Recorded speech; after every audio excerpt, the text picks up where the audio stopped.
Kiss stealing, woo, wheeling dealing, limousine riding, jet flying, son of a gun, and I'm having a hard time holding these alligators. You're talking to the Rolex wearing, diamond ring wearing, kiss stealing, wheeling dealing, limo jet flying. We Ric Flairing on it, flaring on it. We Ric Flairing on it, flaring on it. Rolex wearing, diamond ring wearing, kiss stealing, wheeling dealing, limo jet flying. We Ric Flairing on it, flaring on it. Jet, we Ric Flairing on it, flaring on it. It's apparent these girls staring. I'm Ric Flairing, gold across my chest. I'm fresh to death, I'm Paul Bearing, not at all scary. One eye open like Betty Wops and fine to these Urkels that's going in like a carry shot. Woo! I'm going in like a Mary Pop off that Mary Crop at the top flow at the Marriott. So questioning me is like questioning you. See, we the best dressed, so come and get blessed with the crew. Not one but two, different ways to slaughter your crew. Committed tat across the chest, I guess she blessed with the truth. People want to see them checks, representation of proof. Living through my elders, trying to resonate to the youth. But ain't nothing to get my flash on. Longevity is heavily embedded in my melanin. Layman terms, I last long. My grind repetitive, I'm smoother than real silk. Lyrical cash cow who can't cry for spilled milk. We in here. You're talking to the Rolex wearing, diamond ring wearing, kiss stealing, wheeling dealing, limo jet flying. We Ric Flairing on it, flaring on it. We Ric Flairing on it, flaring on it. The Rolex wearing, diamond ring wearing, kiss stealing, wheeling dealing, limo jet flying. We Ric Flairing on it, flaring on it. We Ric Flairing on it, flaring on it. This ain't no normal situation, this preparation with greatness. Industry full of fakeness, it's really up for the taking. See, life is what happened to you, more so how you take it. Don't get stripped of your knowledge and mentally leave you naked. I like to live otherwise. I'm sorry that I'm fresh to death. I put the polo and apologize. See, black son, we ain't nothing like the mother guys. Quit to socialize, we organize, then we mobilize. Off the deep end like a scuba diver. And no confusion, just keep it pushing like Uber drivers. Woo! Business fresh just like a supervisor in a Gucci visor. Can't find a smoother rhymer. You're talking to the Rolex wearing, diamond ring wearing, kiss stealing, wheeling dealing, limo jet flying. We Ric Flairing on it, flaring on it. We Ric Flairing on it. You talking to the Rolex wearing, diamond ring wearing, kiss stealing, wheeling dealing, limo jet flying. We Ric Flairing on it, flaring on it. We Ric Flairing on it, flaring on it. Yeah, DQ baby. Shout out that boy Nigga for that fire track. Hey, Black Sun, sun up. What's up, Vinny Vegas? What in Vegas? Yeah. Shout out Pharaoh's Kids, D-Phase, yeah, Bubba C, yeah, Ric Flairing on them, Ric Flairing on them, Ric Flairing on them, Ric Flairing, son up, baby.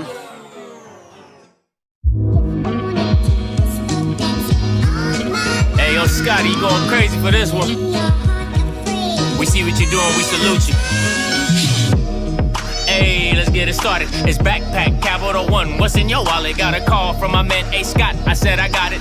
Love that you highlighting all of these black colleges. Try to pay me for doing this. Look, bruh, if you don't get off my line with that foolishness, voice of the swag, pull up where you at. No cap, if the Brody is speaking the soft facts. My advice, tune in to every show. Captain Petty, but we know that the sergeants are with the smoke. Speculate, just tell me what is we doing. Get into it, okay, look, I'ma say this and keep it moving. My boy Scotty, man, he offered the least. Black grad, paying college, I'm glad that he called me. Walk it, cause we all been taught that talk is cheap. Even primetime knows Scott for the HBCU streets.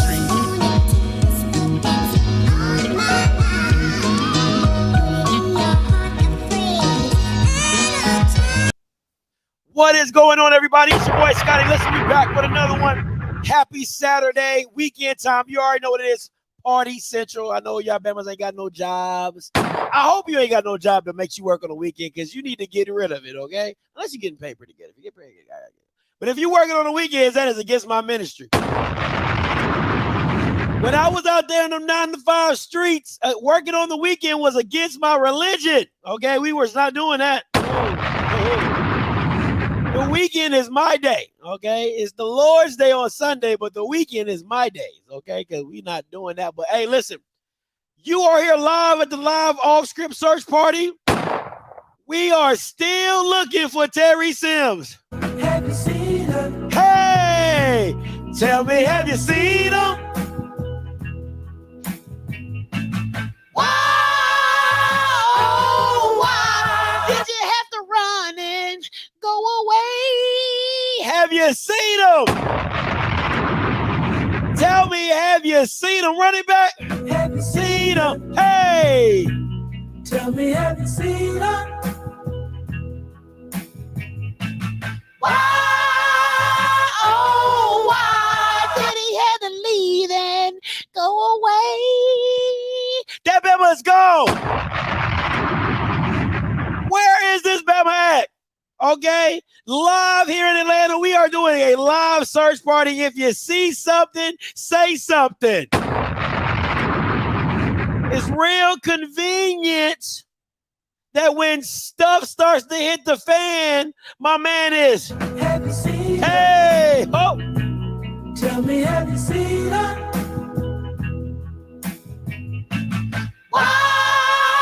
where is he? Have you seen him? Huh. I said, tell me, have you seen him? It's crazy out here in these streets. It's just real crazy to me how when stuff starts to hit the fan, Bama's want to get ghost. Bama's want to get ghost. Can't see him. Casper, friendly, gone, ghost. But we gonna talk about it today. And I got some other stuff coming up that's gonna sizzle in your spirit. Oh, so you know what you do when you kick it? You go, hey, party on down to the off-script beat. We kicking it today. All right, it's the weekend. I got this. My future wife got some little bridesmaid thing going on. They cackling in my kitchen. There's a whole bunch of cackling. And then they drinking too. So it's a lot of cackling and drinking. So it's just, and listen, this is my free time to get away from all that cackling. All right. So you guys stay with me. If we got to be here for a couple hours, just be here with me for a couple hours because you're just, trust me, you're saving me some to-do list stuff. So just bear with me. Okay. Thank you. All right. So listen, gotta start. If you're looking for some off-script, it's cackling. Oh, cackle, cackle, cackle, cackle. Ah, cackle, cackle. That's all they doing, cackling. All right. And plus, you know, I don't drink. Oh, you know what? Story time. You know what?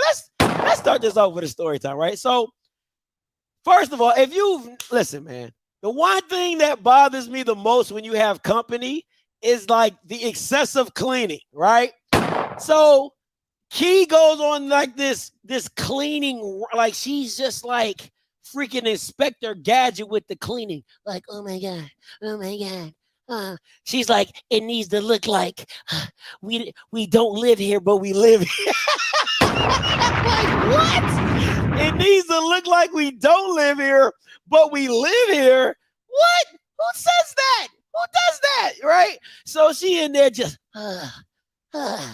going ham on the kitchen, bro. Just going absolute ham. And I'm like, I'm not about to be a part of this. Like, I'm just not about to be a part of it. Because it's just like, it's just too much. It's just too much. Like people gonna come in and be like, oh my God, who leaves boxes right here? I'm like, listen, if you don't like where I leave my boxes, get out. You ain't got to come here, okay? You ain't got to come here if you don't like the way I leave my boxes. They my boxes. I left them. I bought them. If you don't like it, get up out of here, okay? So what going forward, right? So she's like, oh, one of my lady's husbands, she gonna stay. He gonna stay. He gonna kick it with you in the office. Now, mind you, my office is a mess, okay? Like, I know y'all see like this little 16 by 9 square, but everything behind me, wreck. All right, everything behind me, absolute pandemonium. Like I be switching shirts, I be throwing hoodies on the floor, like I be picking and going. Straight man stuff, because this is my arena. All right. I got one room that is mine that you can't tell me what to do with it. It's mine. I'm my only child. Do not tell me what to do with my stuff, right?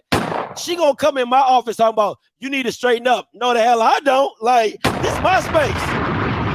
Okay? If it smell like feet in here, it smell like feet in here because it's my space. I don't care that he come in my space talking about it smell like feet. Then get out my space. I like it smelling like feet. Feet make me work better. The aroma of feet help. You get what I'm saying? So, nah, bro. Nah, she coming in here trying to clean up. Ma'am. See, and this is what happens when women clean up areas. See, listen, I like a controlled chaos. Okay? I like a controlled chaos. So when women come in here, you know how women come in places, they start straightening up stuff, and then you knew you left your thing underneath the plastic cup on the right side of the table, right by the monitor, and now everything's super neat and you can't find nothing. You know what I'm saying? It looks super neat and you can't find nothing. Now I'm got to go to her. Babe, where'd you put my thingamajig? Babe, where do you put my whatchamacallit? Babe, now she mad at me because now I'm asking her because of what she did in my room, in my office. You see the logic? You see the logic? Had to get that off my chest, guys. I'm sorry. You guys, listen. You guys are like my free counseling session, so that I had to get that off my chest. But yeah, so yeah. Ladies, don't be going in men's stuff trying to do girly things in men's stuff. Listen, men do what men do, right? If I'm in the bedroom and you talking about, hey, clean up your side, all right, cool. You know what I'm saying? Cool. My area, my space, nah, we're not doing that. We're not doing that. Okay, we're not doing that. So just had to get that off my chest for a little story time. Back to the search party. All right, listen. If you're looking for counseling, Lord have mercy, I might be looking for counseling. If you're looking for consulting, all right, in doing your YouTube, branding, podcast, whatever that might be, definitely hit me in the link description below. Set up a time with me. Weekends, I'm available during the day, during the week, all right, stuff like that. Make sure you lock that in. It does cost money. Money is my time. Time is your money. You know what I'm saying? So it is what it is. All right, moving forward. Also, why I love my HBCU. I know a lot of people be like, oh my God, Scotty, all you do is hate on HBCUs. I do not. I love what you guys are. I love the community. This is your time to talk about your alma mater, your time to talk about the culture of HBCUs. Why I love my HBCUs interviews. I'm interviewing people who have graduated from the alma maters, want to talk about why they love their HBCU and get that narrative out into the people. All right. So if you're interested, fill out the form in the description below. All right, it'll come to me. I'm gonna need your email. Email is mandatory. Your name. You're gonna give me 3 times that you're available, and it's pre-recorded. All right, it's pre-recorded, so you don't gotta be live. It won't be nothing crazy. It's a pre-recorded conversation, and just giving you the opportunity to speak about your HBCU and why you love it. All right. That's it. Now here you know what we back. You know what we here for. Have you seen her? Tell me, have you seen her? Have you seen them? And if found, please call 1-800-FIND-A-BAMA. All right, 1-800-FIND-A-BAMA. Okay, if you see this man, 1-800-FIND-A-BAMA. Now, last seen at 2 and 9. Okay. Last seen holding a 2-9 record, but we're told has been around the program since 2015. Okay. Now it's just really funny to me. It's just really amazing to me that you'll go to a president that's been there 2 years, but you won't go talk to a head coach that's been there for what is that 7 years?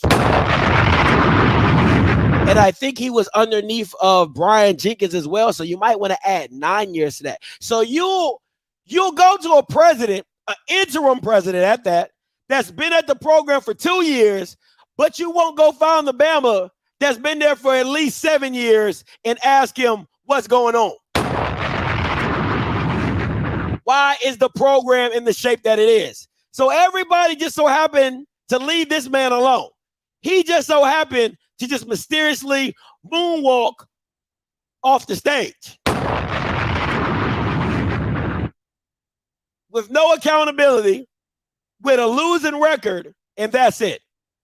Like, and this is my thing. I don't want to completely bash Terry Sims, because when I did my interview with Terry, cool guy, straight shooter, cool guy.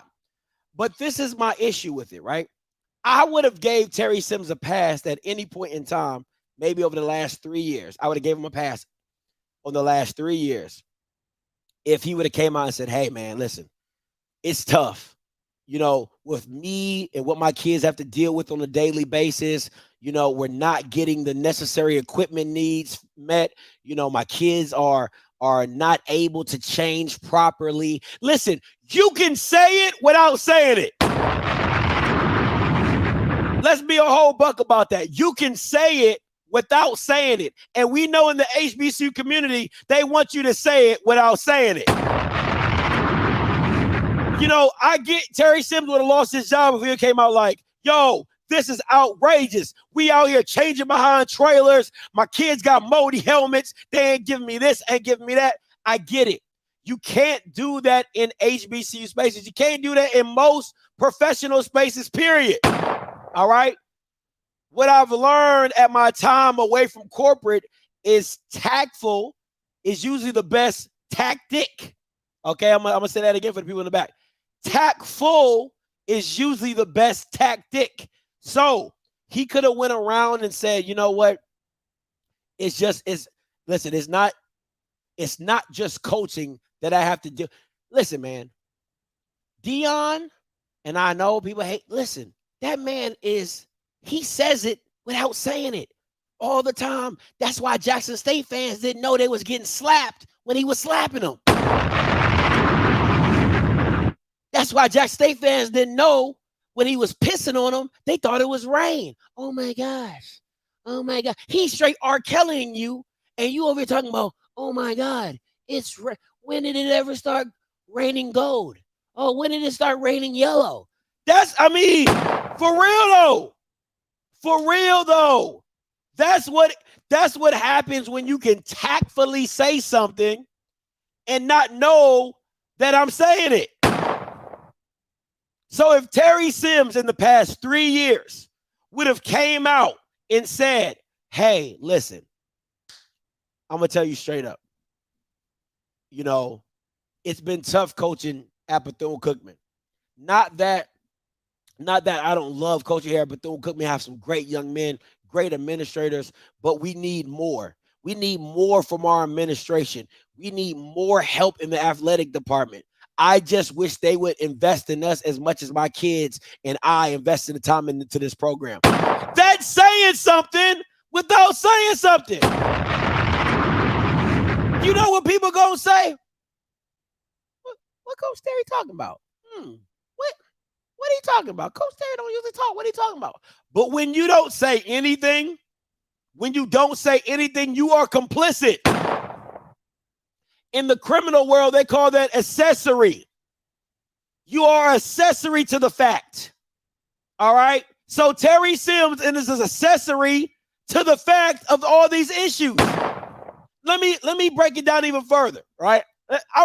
Listen, you know me, I'm gonna keep it a whole buck with you. If I just deputized all 341 of you Bamas, right? I done deputized all 341 of you Bamas. If you arrested somebody, right? And you said, how long you been living in this house? And they say 8 years. And we as cops, we bust it down. We find nothing but drugs, ounces, and all this. And he goes back and you're deposing him. You're interviewing him. And you said you've been living there 8 years? Yeah, I've been living there 8 years. And you knew nothing about what was going on? You knew nothing about what was going on for 8 years? No, I ain't know. I ain't never seen nobody come in. I ain't never seen nothing I ain't never seen nobody bring drugs in. You would be like, get the fuck out of here. You wouldn't believe it. You wouldn't believe it. You've been living there 8 years. And you telling me you ain't never seen nobody come. You was never skeptical of the people that was, you never understood how he was paying for a house that he wasn't working. You ain't never understand how you got 2 Mercedes-Benz in the driveway. My man ain't got no 9 to 5. You didn't find that odd. You didn't think, maybe what is going on here? No, I ain't never think like that. I just did my stand up, put your hands behind your back. You're going to jail.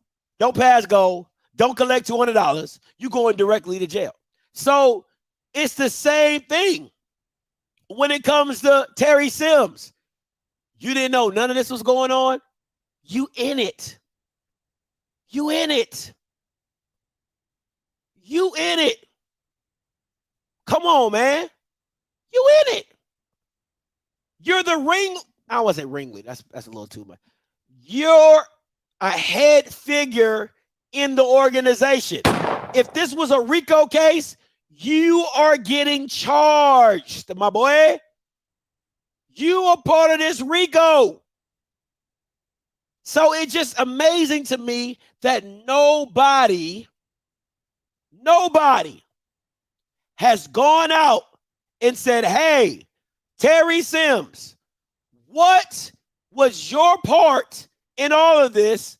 What did you see? What did you try to change within the program? Nobody. They have literally let this man walk off scot-free. And I'm going to say it right here, right now, because in the HBCU community, ain't too many people not knowing Terry Sims. Network too small. And I know that's how people get down. Oh, I'm going to send you Scotty's video. He talking about you. Hell yeah, I'm talking about you, Terry. And I wouldn't talk about any coach I done interviewed. Listen, I don't give a damn how you see me or how you view me. Know one thing about me. Right is right and wrong is wrong. If I'm ever wrong on here or like dead wrong or dead to rights, I will come on here, apologize to whoever I was wrong to and said, my bad, I got to do better. Right? That's accountability on me and my platform. So don't think because I've interviewed you or you got my number, I got your number, or hey, we text that your ass won't get on this carpet. All right? That your ass won't get on this carpet because I have my integrity to hold up. And my integrity is bigger than all you Bama's jobs. Period. I don't give a damn how much you make. My integrity is way above all you Bama's pay grades. So that's why I'm bringing your ass to the carpet. And I'm going to say this right here, right now. If you don't speak up and if you don't speak out, you should not get another head coaching job. You should not get another head coaching job. Period. People can say, oh, Scotty, that's messed up. That's this, that's that. Why? Why should he allow to be continue on his career without answering for the fact of what he did and what he was a part of at Bethune? Now, if he comes out, makes a public statement, and it's okay, all right, whatever, cool. But to not say anything, to sit back in the cut and just do this, even if you get out and say, hey, I signed the NDA with Bethune-Cookman, I can't do nothing. Oh, that's fair. Okay, cool. We gotta live with it. But at the end of the day, he should not get another head coaching job in any HBCU school. Point blank, period. You should be able to just wash your hands of this and go get a new job and start it. No, it don't work like that. It don't work like that. To me, this is like a capital offense, right? This is stain. Even though it's a part of even though it's at the administration level, the fact that you didn't do better, and this is me assuming why, because you haven't said anything, The mere fact that you didn't do a better job to shield your kids from this, from the mold, from the trailer situation, from all this, instead of working with the administration to make them feel better, you should have been working with the kids to hold the administration accountable to do better. To do better. But once again, like I said, when you have people in positions, right? That's why Ed Reed and Dion did not care about speaking out. That check didn't mean much to them. That check is not a life-ending check. For Terry Sims, he just waiting for the next check. That's why he didn't speak up. That's why he didn't speak out, because he's scared to lose his job. And what makes it so bad about the HBCU community, they will circle around the problem before they circle around the whistleblower. I'm going to say that again because you missed it. And if it hurts your feelings, so freaking what? HBCUs and the alums will circle around the institution before they circle around and protect the whistleblower. That's the problem. Because if the whistleblower, if the student, if the person that found the problem had more protection, they would feel more secure in speaking up. But no. Whoa, no. We don't want those problems. No. We got to protect the building. We got to protect the bricks. We got to protect the thought of what that was, not of what currently is. We got to protect what we think it is, not what it actually is. So it's too much of that going on, because if Terry Sims was to speak out as a coach, other HBCU stay with me, other HBCU admins will come together to blackball Terry. So now you're putting a coach in a predicament of, do I represent my kids or do I represent my career? I'm going to say it again. Do I represent my kids or do I represent my career? And since most HBCU coaches, I didn't say all, I said most, have a hard time breaking outside of HBCU coaching, you don't want to mess up your network within, because that's your livelihood. That's your livelihood.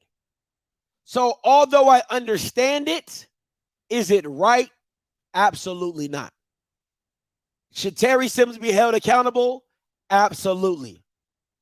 Absolutely. And he should come out and speak on the situation, because think about it like this, guys. If Terry just comes out and says, I asked and asked and asked and I beat down President Drake's door. I beat down the AD's door. I beat down Reggie Theus. I beat down the previous interim president. I've gone to the board. That has a very, very resonating sound in the community of, damn, what else could Coach Sims have done to do for his kids? But the fact that he doesn't come out and say that tells me you're complicit. Unless you have signed an NDA from the school and you're not coming out to say anything, you're complicit. Don't want to hear shit else. You're complicit until you're not. You're guilty, ain't no not guilty. You guilty until you prove yourself not guilty. That's how the military does it. In the military, your ass is guilty until you proven not guilty. Bump all this. That Bama, this Bama right here, you are guilty until you're not guilty. Shoot. So I'm going to tell you that right now. I did. I texted him. He said he couldn't come on the show.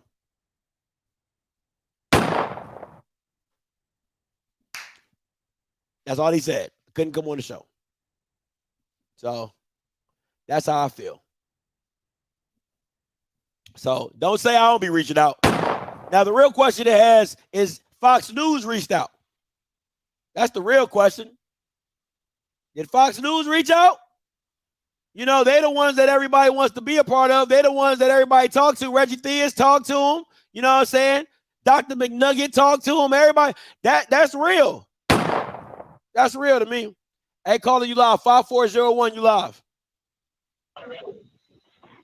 Yeah, hey, boss.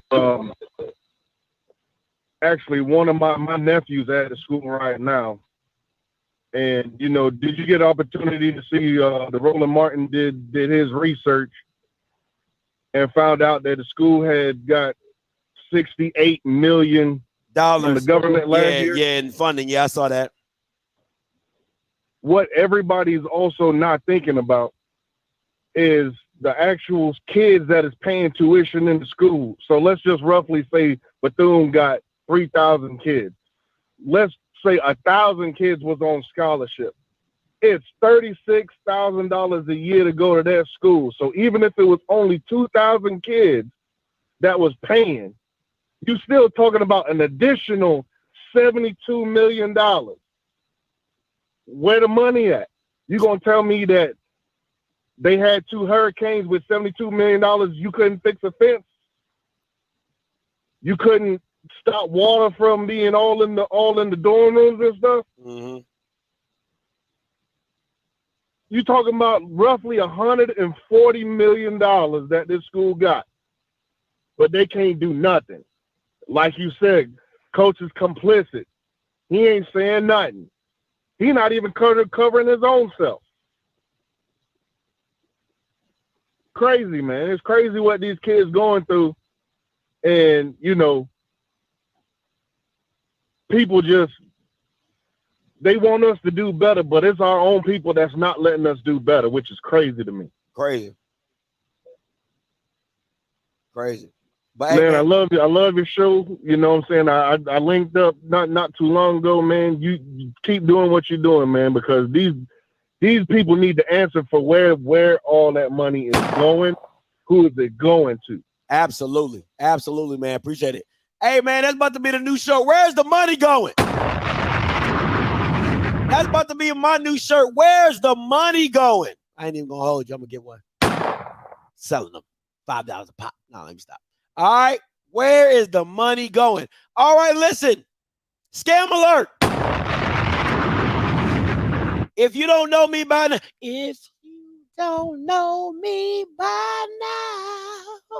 all right, if you don't know me by now, once something sits on me, I gotta talk about, like, I know I talked about this earlier, but I really had to watch this again because I really didn't like this video. I thought this was complete manipulation on behalf of Bethune-Cookman. So we're going to watch the video, and I'm going to bring out some key facts that I didn't like, and we go from there.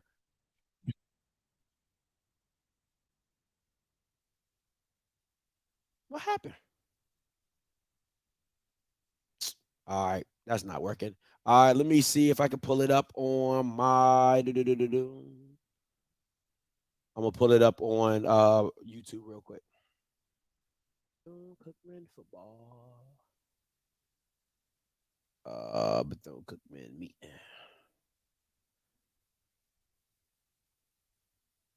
Here we go.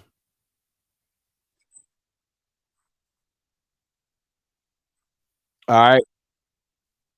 Here we go. Let me get my screen share going so you guys can see this. Here we go. This is the Wildcat Report. Today's feature, Tough Talk. Bethune-Cookman football players were asked to participate in a frank discussion about a search for a new coach and air frustrations about conditions at the university. BCU interim president Dr. Lawrence Drake called for the meeting. And now, why has a grown man got a satchel around his back? That's my first problem right there. Grown man wearing a satchel. First of all, he's wearing a too tight shirt and a too tight satchel. Moving forward. Was accompanied by BCU athletic director Reggie Theus. Players were encouraged to ask questions and raise concerns. And we're just going to have a conversation and just make sure that we listen to what you have to say. And what we just want to hear is how you're feeling now. How you feeling about what happened, what's happening. We think that's important, and that's where we're going to start. At the request of Dr. Drake, former NFL players who are also BCU graduates were also in attendance and offered words of advice and encouragement. But I had to be here because the love of this school, this athletic program here. Then how did you let it get so bad? How did you let it? How can you tell me you love something, you love the athletic department, and you let it get so bad? That means you weren't coming back. See, guys, listen. The one thing I've learned about being with my future wife is she makes you think, right? She will be like, but did you consider this? Did you consider this? Did you consider this? Right? So it gets me thinking like that. So my thing is, if you love a program so much, are you not coming back to see it? Are you not coming back to invest in it? Are you not coming back asking? Listen, this is all lip service. This is all lip service, and it's beyond lip service. And the love of you guys. You need to hear this. The love of them? They just now seeing your ass. What are you talking about? The love of them? They are just now seeing you. You need to hear from men that are successful, that came from the same cut that you are from, that you're living now. Steve Biggs, if you don't stop shaking your too tall, too short, too small satchel bag, see, that's the problem that we have as a community, right? That's the problem that we have going on in the community. I came from the same cut as you. That's not the point. That's not. Every generation talks about their generation.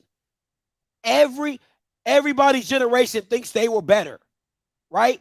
But you have to understand that as times go, things change. And no longer, the only reason Biggs, Rashawn, whatever his damn name is, this old man, Reggie Theus, the reason that they didn't have a voice like these kids do now is because these kids now have social media. Social media is these kids' advocate. Social media is these kids' lawyers. Social media is the big brother that these young kids all have now. So who is to say that Rashawn, Steve, that they wouldn't have done what these young kids are doing if they had the same privilege of social media? Mr. Campbell has always told me, he was like, Scotty, you are standing on the backs of others that put you in place to let you run, right? So it's not that what they haven't built at Bethune isn't worth something, but as it goes, it's supposed to improve. It's not supposed to stay the same. It's not supposed to get worse.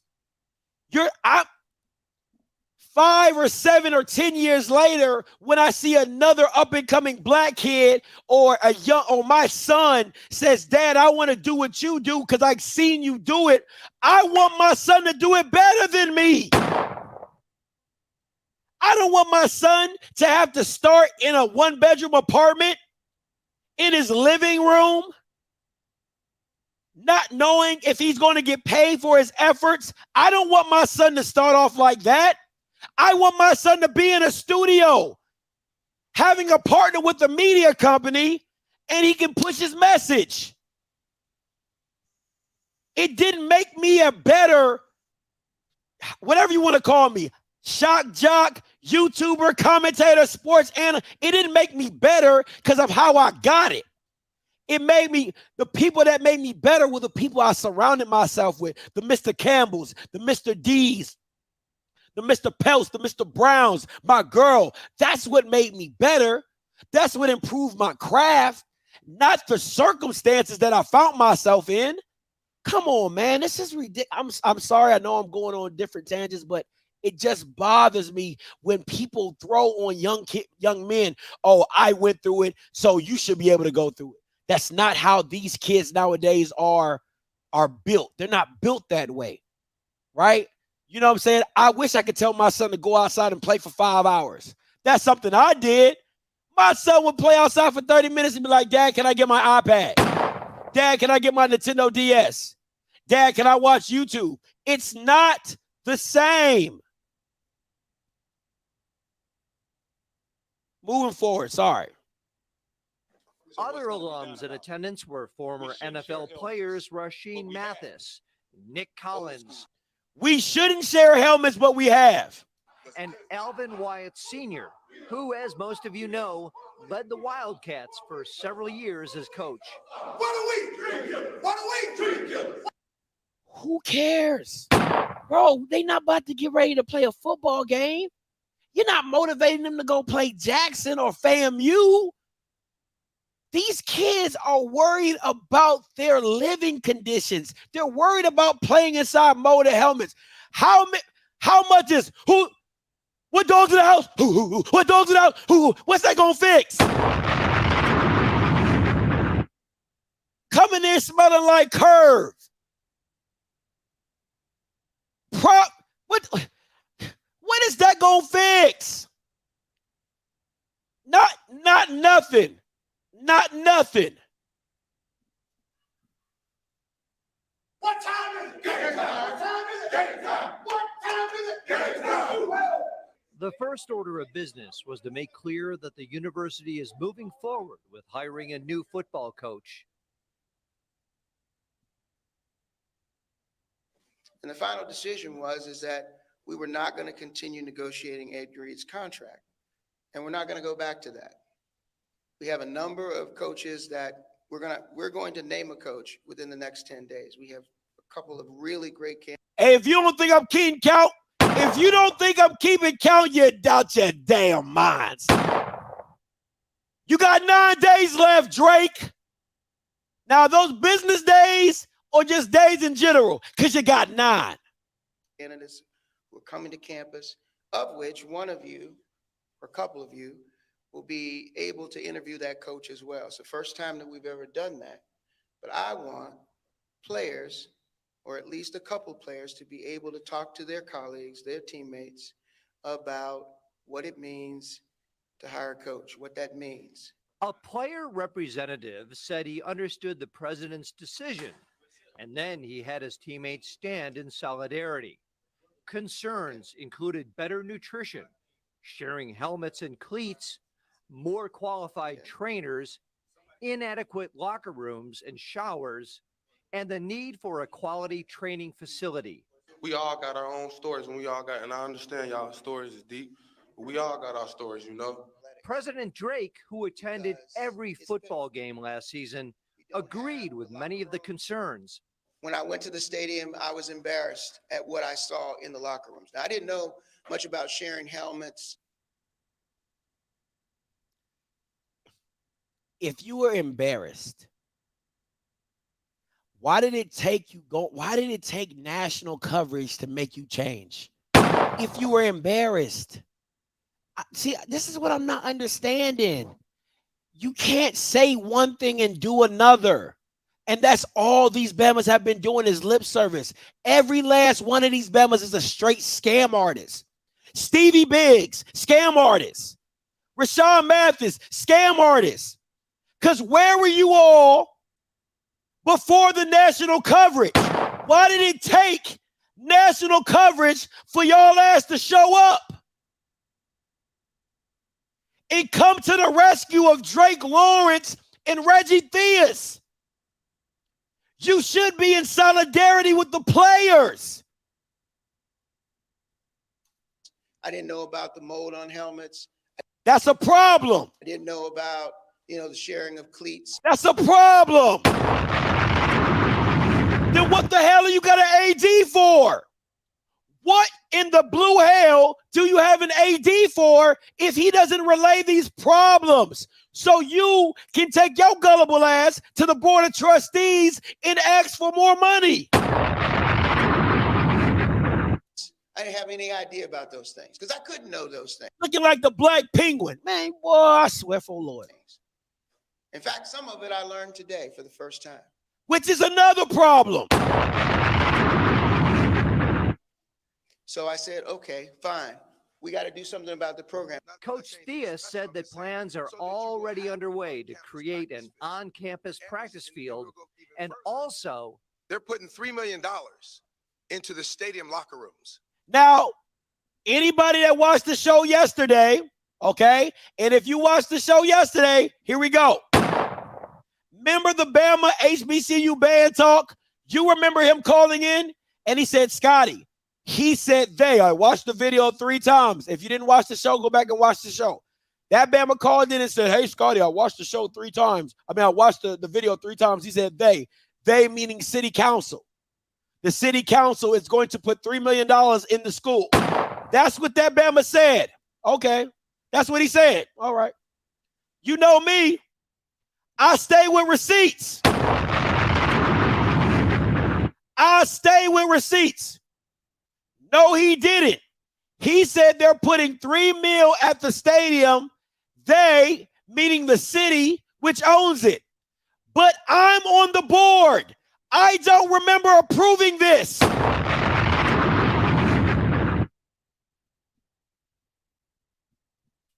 Have you seen her? Woo! Tell me, have you seen her? Why? Oh, why did he have the lion in our face? Bro! He lying. Lying. That's what kills me.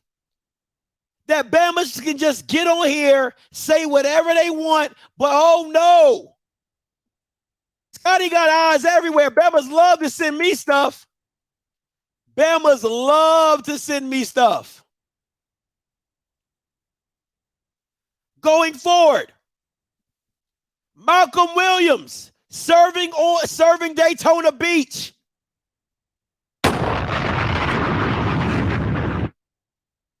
Somebody lying. I'm gonna go back. You know what? Maybe we misheard. Maybe he misspoke. You know me. I love to get a little backstory.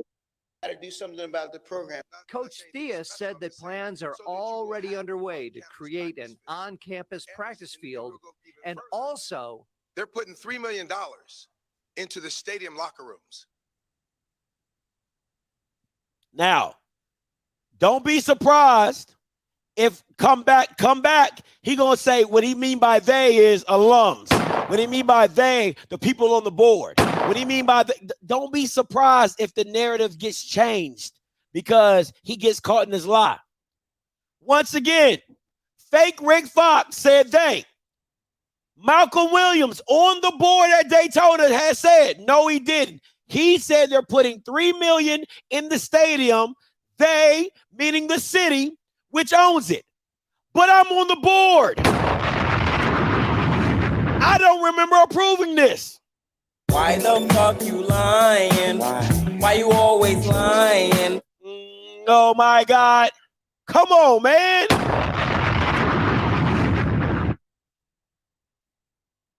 It's too much. It's too much. They're going to redo the entire stadium locker rooms. So you'll have those 2 things by August. And you can hold that. You can hold myself and President Drake accountable for that. President Drake said that other issues would be dealt with, but he also said he expects better results from the team and better conduct from each player. You had a 2-9 season last year, and you can't blame it on Coach Sims. Why not? You fired him. I'm confused. Why not? You fired him. How can I not blame it on Coach Sims when you fired him? Guys, it's like a spider web full of lies. And the reason I said that is this, is you have somebody saying this, you went 2-8 last year. But if you go watch the Fox News interview, HBCU Game Day, of Reggie Theus, Reggie Theus says, when going in a different direction of the program, I wanted to make sure we truly were invested in the program. So you're talking about the kids going 2-8 when your own AD was telling you we got to invest more into the program. So what the hell are you talking about, Penguin? What is this Penguin talking about?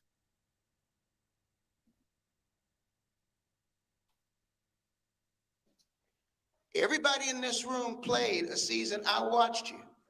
Every game. This is the definition of manipulation, right? And men and women do it all the time. It's where you flip the emotional, like you flip the scenario in its head and you throw it back at the person like, well, I wouldn't have cheated if you were making the bed up. You know what I'm saying? I wouldn't have cheated if you knew how to cook. You're like, what does cooking have to do with what? Huh? You cheated because I couldn't cook? Yeah. Yeah, that's the reason. That's the reason right there. No, that's not the reason.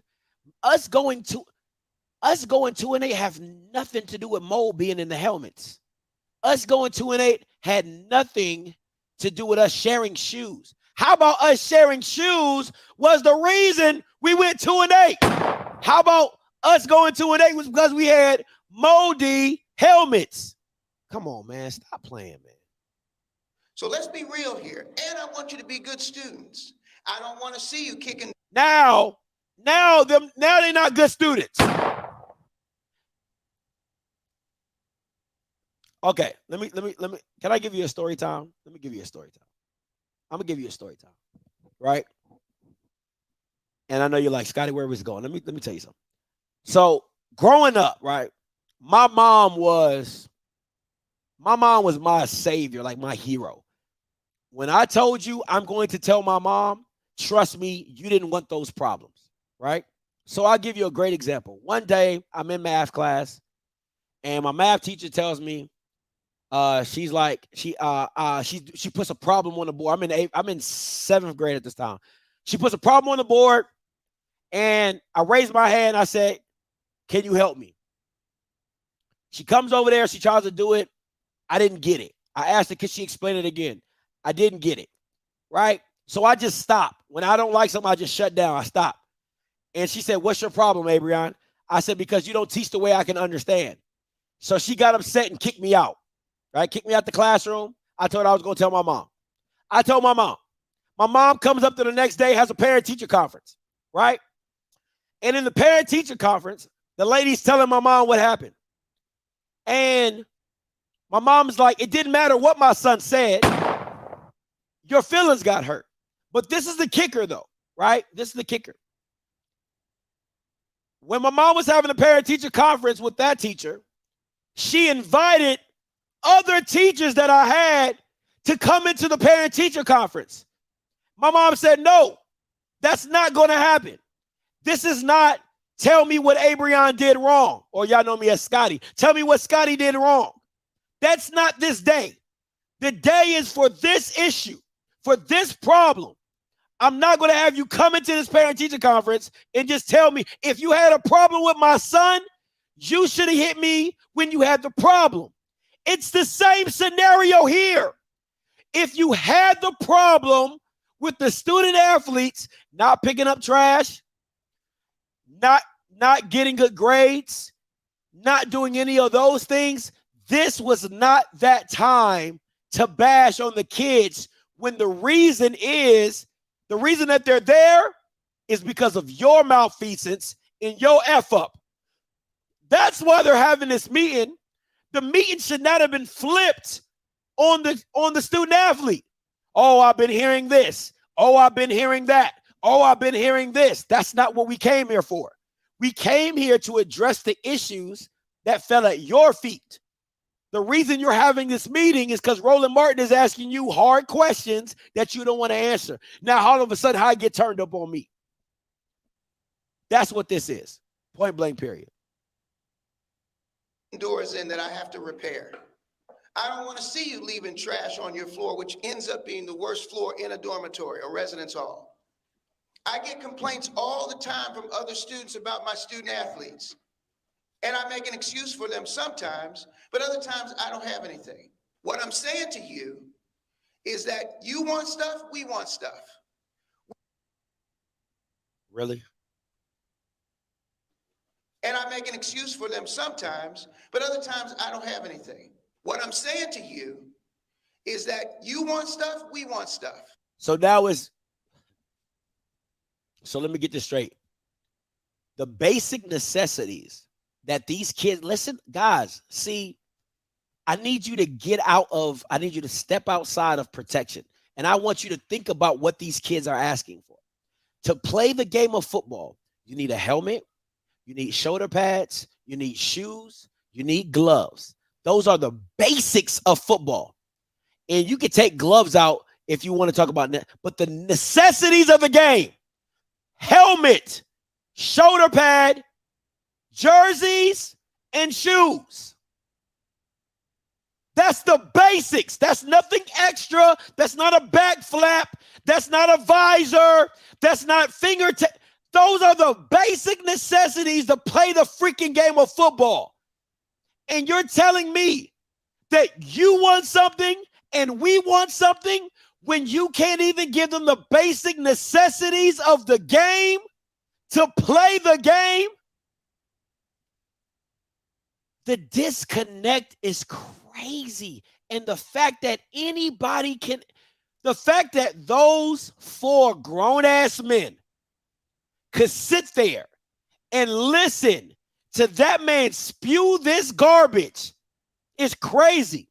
Listen, I'm going to keep it a whole buck. Rashawn Mathis, Steve Biggs, whatever those guys' names are, you Bamas are all complicit in this foolishness. You're all complicit. Reggie Theus, fake Rick Fox, you're all complicit. To turn around and tell the kids, you want something that is not a want. The basic necessities that they're asking to play the game of football is not a want. You need that. You need those things. You got Bamas reposting this clip like what they saying is gospel. Like, oh my God, they was out here preaching. This is pure and unadulterated manipulation at the highest. And the manipulation is the form of power, age, right? Because these are older guys. You don't want to be disrespectful. The power that these guys hold, the position, former NFL players, power, position, and age are all things used to manipulate these young kids to make them feel like they were the problem when in full force, the people on the board and the people sitting in these positions are the issue. Are the issue. Come on, man. We want an excellent group of young men to go out here and excel in life, period. That's what we want. That's the bottom line. And since you play athletics as a way for you to do that, then we want you to be good athletes. And we know that what we have today, it ain't working. It's not good enough. Then it was time for the NFL professionals to offer their words of advice and encouragement. So what we're saying, everything that was is not what's gonna be. So that's what we need y'all to understand. That what was is not gonna be. So how can I trust them? How Rashawn, bro, you have no say on the board of trustees. You're not the AD. You're an alum that just came back. What power do you hold? What value does your word have? What influence do you have? Make that make sense. What is now won't be later. How? How can you promise that? Who are you talking to? What if come on, man. What Doc was saying, he needs something from y'all. Just like y'all need something from him. He needs something from y'all. So commit yourselves. Commit. Oh my God, bro. Oh my God, dog. I'm so like this is I hate using this word. I hate using this word more than cussing. But this is clown behavior. This is like juking and jiving, like dancing for the organ grinder or like playing music and like, oh, this is such bad. Like, this is the commit yourselves. I'm going to commit myself to a program that hasn't committed to the program.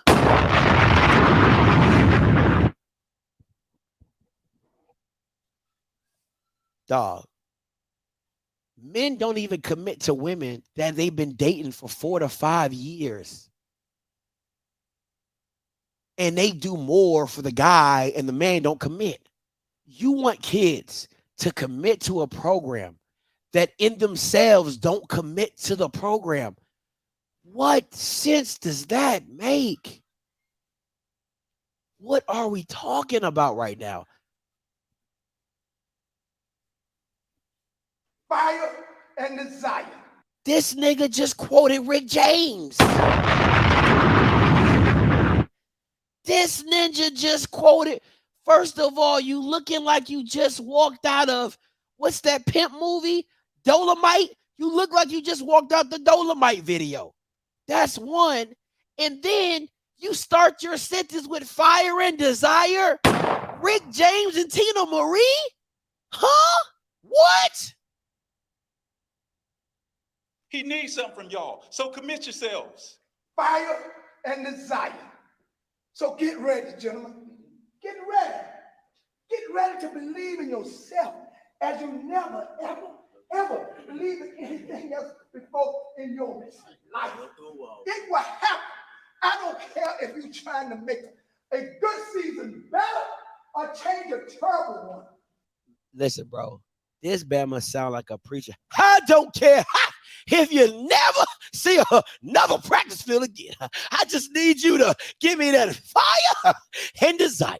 I need you to go and commit yourselves. I said right now, commit yourself.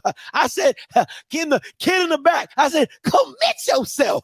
And let it be known that we here at the Hale Wildcats, Daytona Beach, Florida, here with my chest hair out.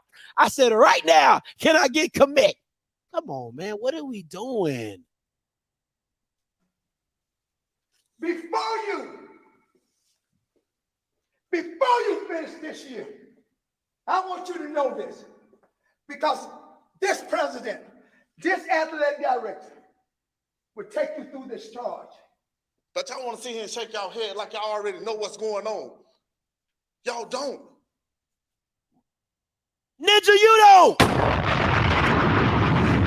Sit your ass down. You don't know. Bruh, y'all want to talk like y'all know what's going on, bruh. Y'all don't. Ninja, you don't know. You don't know. What? What do you know? Athletic director will take you through this charge. But y'all want to sit here and shake y'all head like y'all already know what's going on. Y'all don't. Y'all don't know how to survive out there yet, bro. Y'all don't. That's why they're in college, stupid.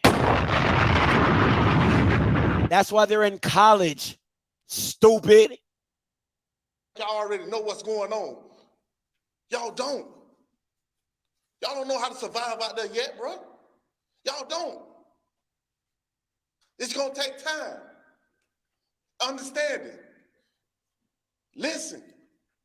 Listen before you speak. How about you think before you speak? How about that? I was the third highest paid rookie. Don't give a damn. Man, if I was there with my son, I'd be like, I do not care. On our team, and the highest paid rookie free agent in the National Football League. I don't give a damn. What's that, like 1985? Who the freak cares? For the first 3 years that I played. That came because of my education. I knew how to negotiate. Because if you can maneuver through Bethune-Cookman University, you can damn it make it anywhere. Yeah. If you can make it through leaky faucets, you can make it anywhere. If you can make it without shoes, you can walk anywhere. If you can make it through moldy helmets, you can breathe through anything.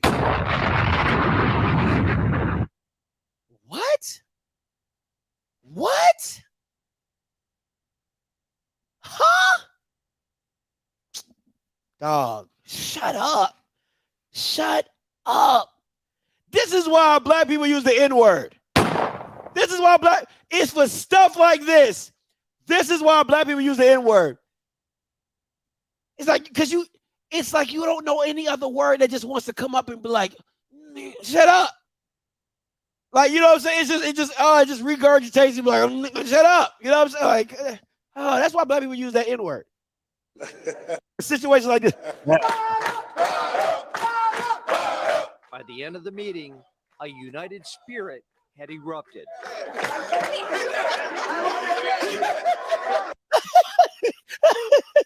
Back to your moldy rooms. Back to sharing shoes. Back to having moldy clothes. I definitely think that they are for the students, they are for the players, and they're trying to do what's best for us and still align with a business professional standpoint. And I'm hopeful for the future, and I see definitely a better future in Bethune-Cookman. All right, great. Great guy. Yeah, better future. Well, better future. Crazy. It's just crazy. All right, last topic for the day. Call lines are open, 518-263-8124, 518-263-8124. Call lines are open. Now, this one, listen. This one's going to sizzle in your spirit. All right? This one's going to sizzle in your spirit. Now, a lot of y'all like, Scotty, who is she? How did a lady get involved in this? Well, this is Stephanie Henry, a Bethune-Cookman alum, right? And I know you Bammers are like, Scotty, what in the, why? Why would this lovely lady have anything to do with your search party today? Well, let me say this. If you knew, she is the wife of the mayor of Daytona. Oh, yes. She is the wife of the mayor of the. But Scotty, what does all this have to do with today's show? Oh, but it gets good. It's like a Lifetime movie. It's like a Lifetime movie. Just give it time. It'll get to it, right? So, Greater Friendship Baptist Church. Once again, what does that have to do with it? Now, this is where Roland Martin was supposed to have his town hall meeting at this funeral home.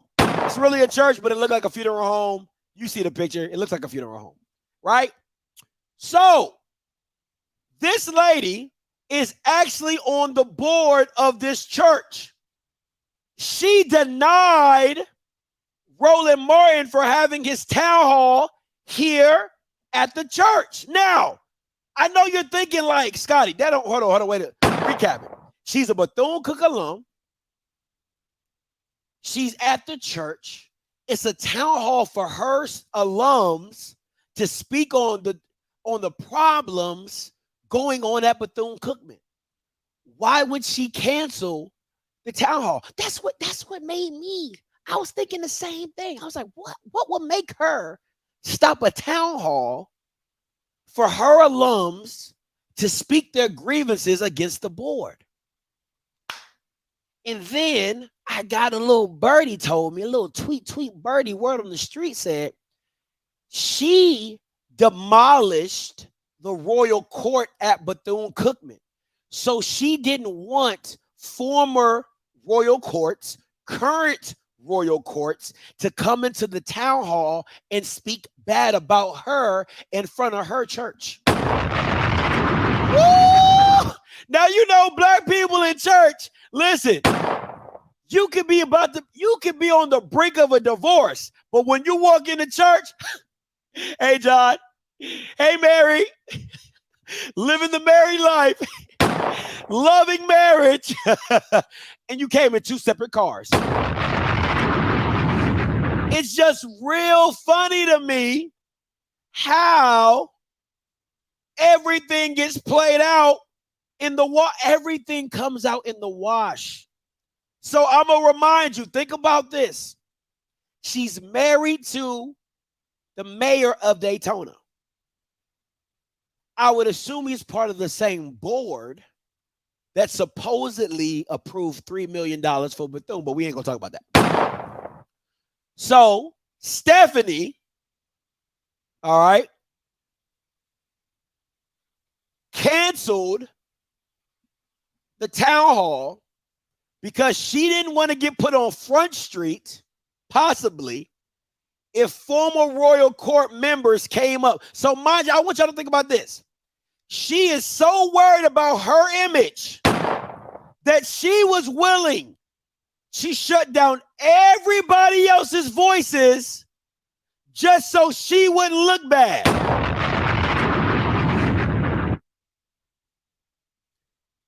She would mess up the opportunity for Bethune-Cookman alums to come into this funeral home to speak their mind on what is going on a national platform like Roland Martin, who has 1 million subscribers, to get their voice heard just because she didn't want to look bad. Now, you might say, Scotty, you're going to go too deep. Oh, yeah, he's still coming. Oh, he's still coming. He's still coming. I just want to give that news out there because a lot of people don't know what's going on behind the scenes. But yeah, you're right. He's still coming.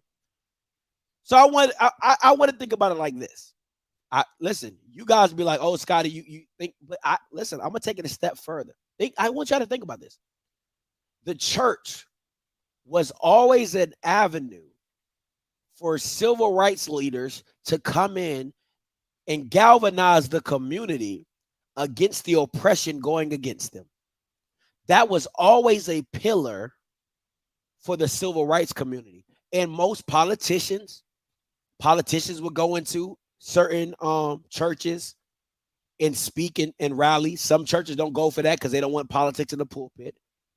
But churches were always a pillar for the black community to come in and galvanize the community around a cause, an issue, maybe something that they had to get together and protest.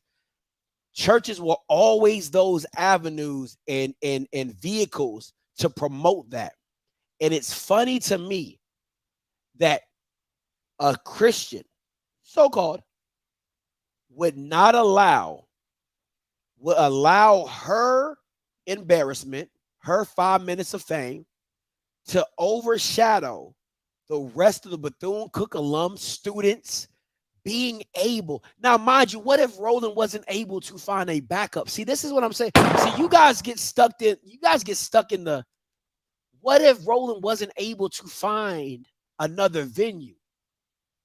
Then the opportunity for students, for alums to come out and speak their mind, to speak to their atrocities, to speak to what they have gone through and seen for their own two eyes, will then get pulled away. Because the one thing about platforms like mine and Roland's or whatever, we're not allowed to, it's hard to interview every single person. But a town hall, everybody gets 5 minutes. It is focused on the community. It is focused on people's issues and things like that. But she was more worried about how she would have been viewed. If I was a Bethune-Cookman alum, this Bama gonna have to come to the carpet. This Bama would have to come to the carpet. But that's little my 2 cents. Call lines are open, 518-263-8124, 518-263-8124. Henry, coming to you. Hey, Henry, you live. 4718, you live. What's going on, Scotty? What's goody, man? Man, this is a pure disaster, man. Like, not only will they go in there and have a discussion and turn the blame on the kids, like this just shows nobody is being held accountable. Facts. Come on.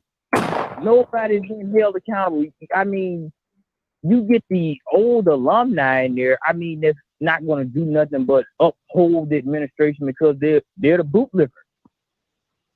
They're the bootlickers. Like, you get in here, you want to blame kids for having a 2-9 season for the reason they're not having the proper equipment.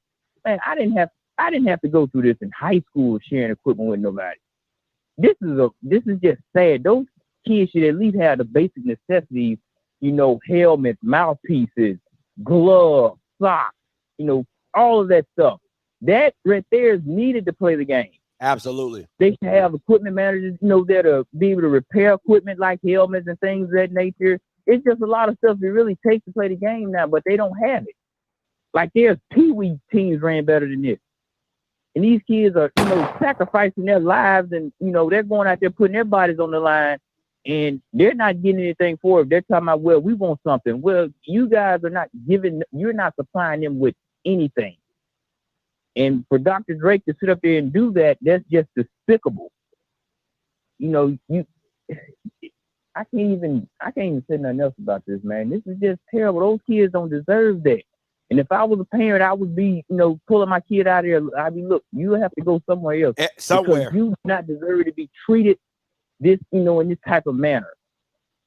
This is worse than prison, man.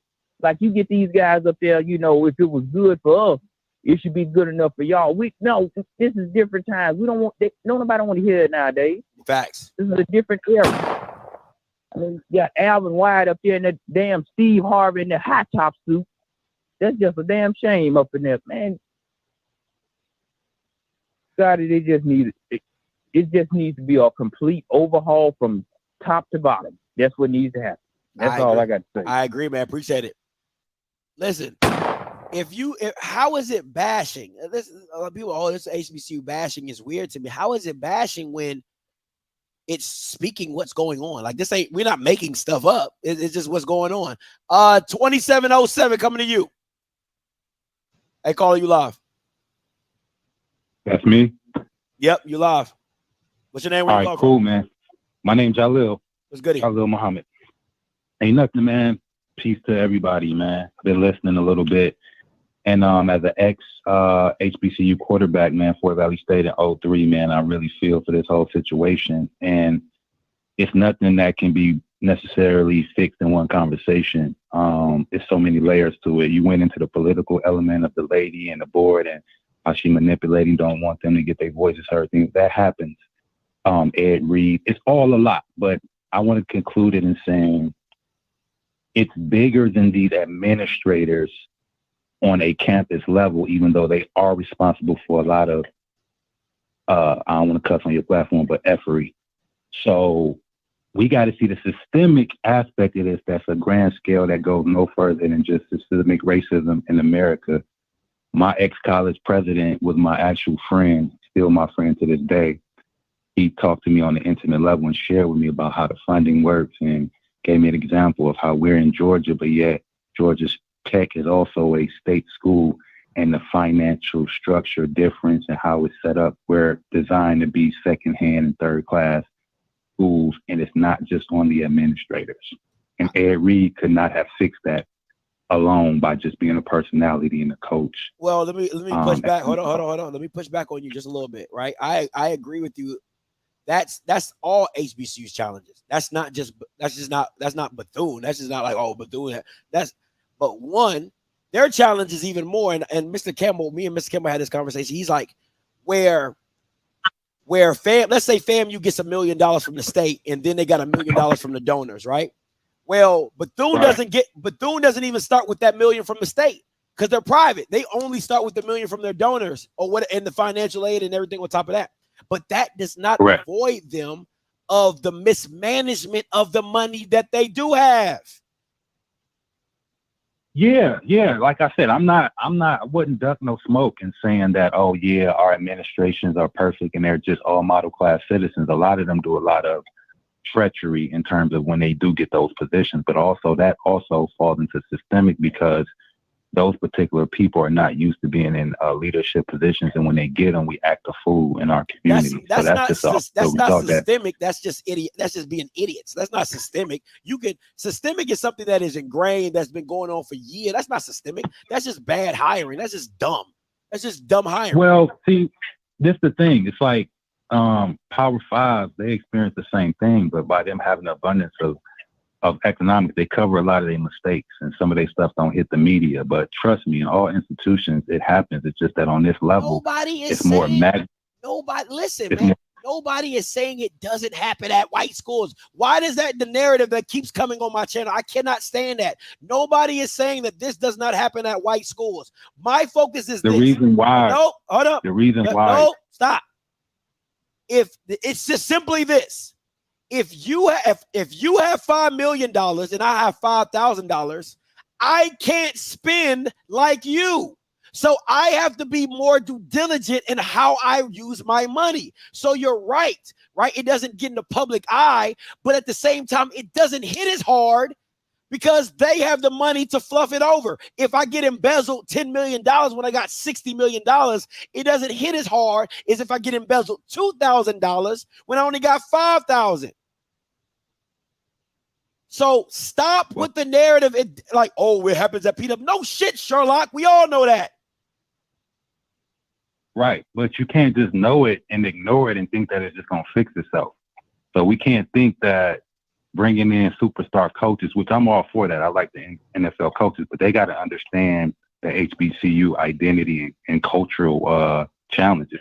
Can't come in thinking that it's going to be exactly what you experienced in the white world, where playing on NFL teams and big colleges. I get what you're saying. That's just the short and skinny. I know we don't like it, but it's the short and skinny. We want to, and it's just the reason why when we gang up and talk about the schools, it just sounds like we just sitting up talking about ourselves, and it don't resonate any progress. It just make it seem like, yo, we just messed up and we dysfunctional. But it's a greater thing to the reasons why. What would you like for us to do for Bethune? Stop talking about stop talking in circles. Stop giving me generalizations. What would you like us for? What would you like for us to do for Bethune? To be honest, I wasn't fully aware of the program and what you guys been going through, but I called them. I called to lend my service. Actually, I got somebody transferred me to somebody. I got the voicemail, but I did want to come down and galvanize and put my feet in the dirt with the university as an agent. It just feels like a cousin thing, even though that's not my particular HBCU. It's like I don't want to see them have a bad negative light in rap. And like I say, it's deeper, man. I don't know if you or the audience are ready to go into what it would really take on a mental and even. How about the mental side of just doing right by the kids? Like, dog, that is the, oh my gosh, bro. That's the dumb shit. The mental is this. It's just do right by the kids. Just give the kids the necessary. Nobody is asking for you. Nobody's asking for anybody to change the systemic underfunding tomorrow. Nobody's asking for that. What we are simply asking is just give the kids their basic needs that they need to play the freaking sport of football. Let me see where I'm going with this one. 8845 coming to you.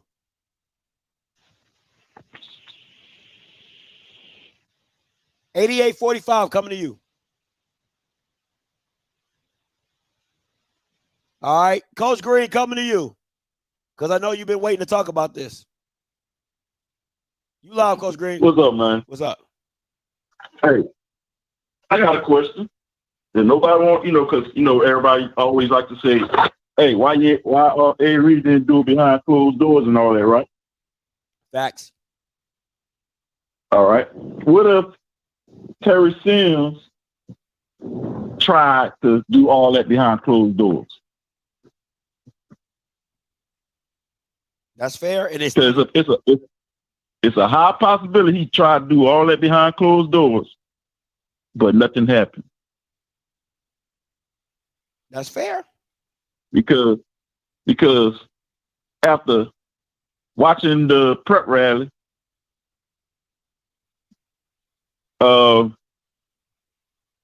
it's like they're trying to hurry up, put a Band-Aid over something, but really not gonna fix the problems.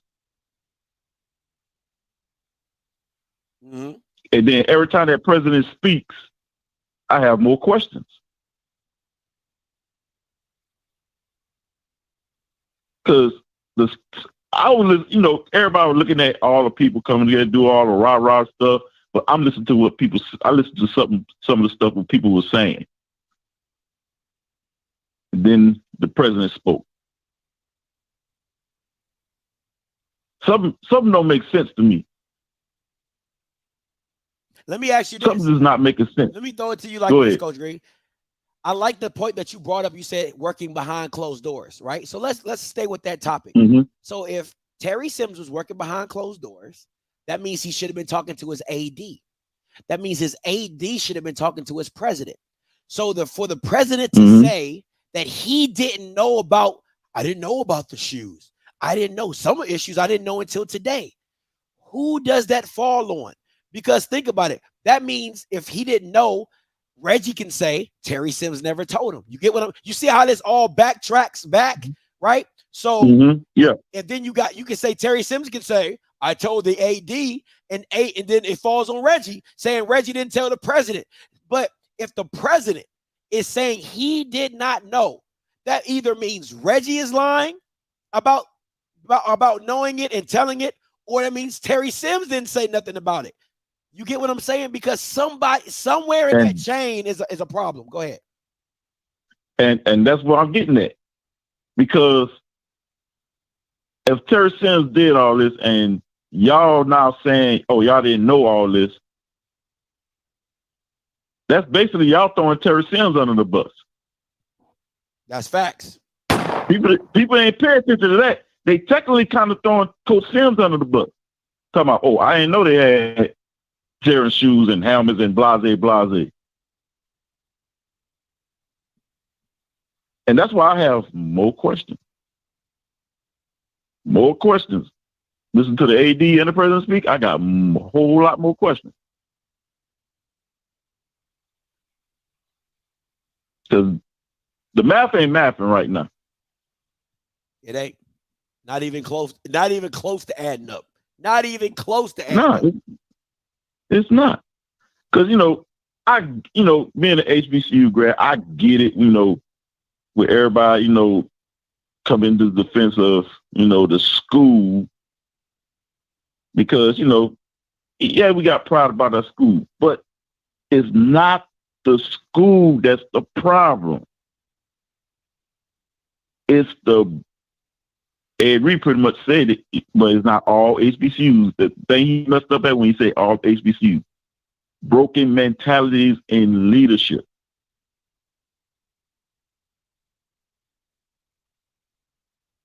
Absolutely, Coach Green. Absolutely.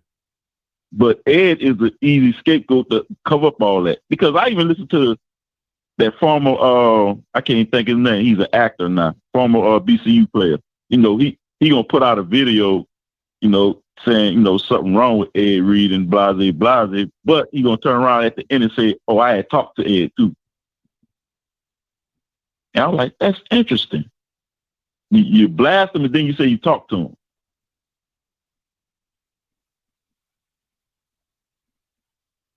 It's like y'all are protecting the school, but y'all not protecting the kids from the administration that caused this issue.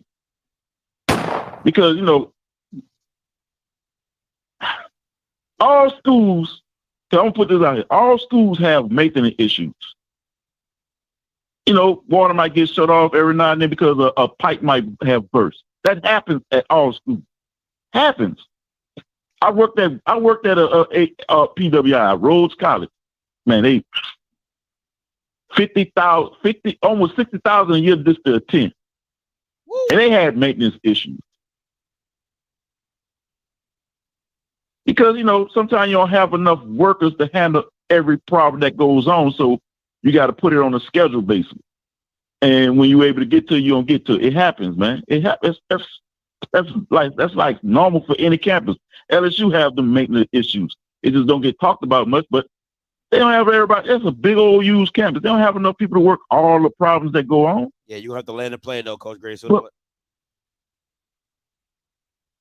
all I'm gonna leave with this then. It's the people, not the school. We gotta separate it. It's not the school. It's the people up top that you gotta look at. Never look at the school when people talking about the issues. And I'll leave it at that. Hey, appreciate it, Coach Green. All right, if you're a member, put your last four in the chat. If you are a member, you can put your last four in the chat and skip the line, okay? 7822 coming to you. Hey, if you are a member, you can put your last four in the chat. Hello? Hey, yes, ma'am. You're live. Can you turn your background down for me? I am. Thank you so much. What's your name? Where you calling from? Sylvia, St. Louis, Missouri. Talk to me, Miss Sylvia. How you doing? I've been hearing about this situation since it came out within a week ago or so. And it saddens me, what's going on with the children. And I didn't go to HBCU. I didn't graduate from it. But I have worked with children before, but it's hard to believe what's going on.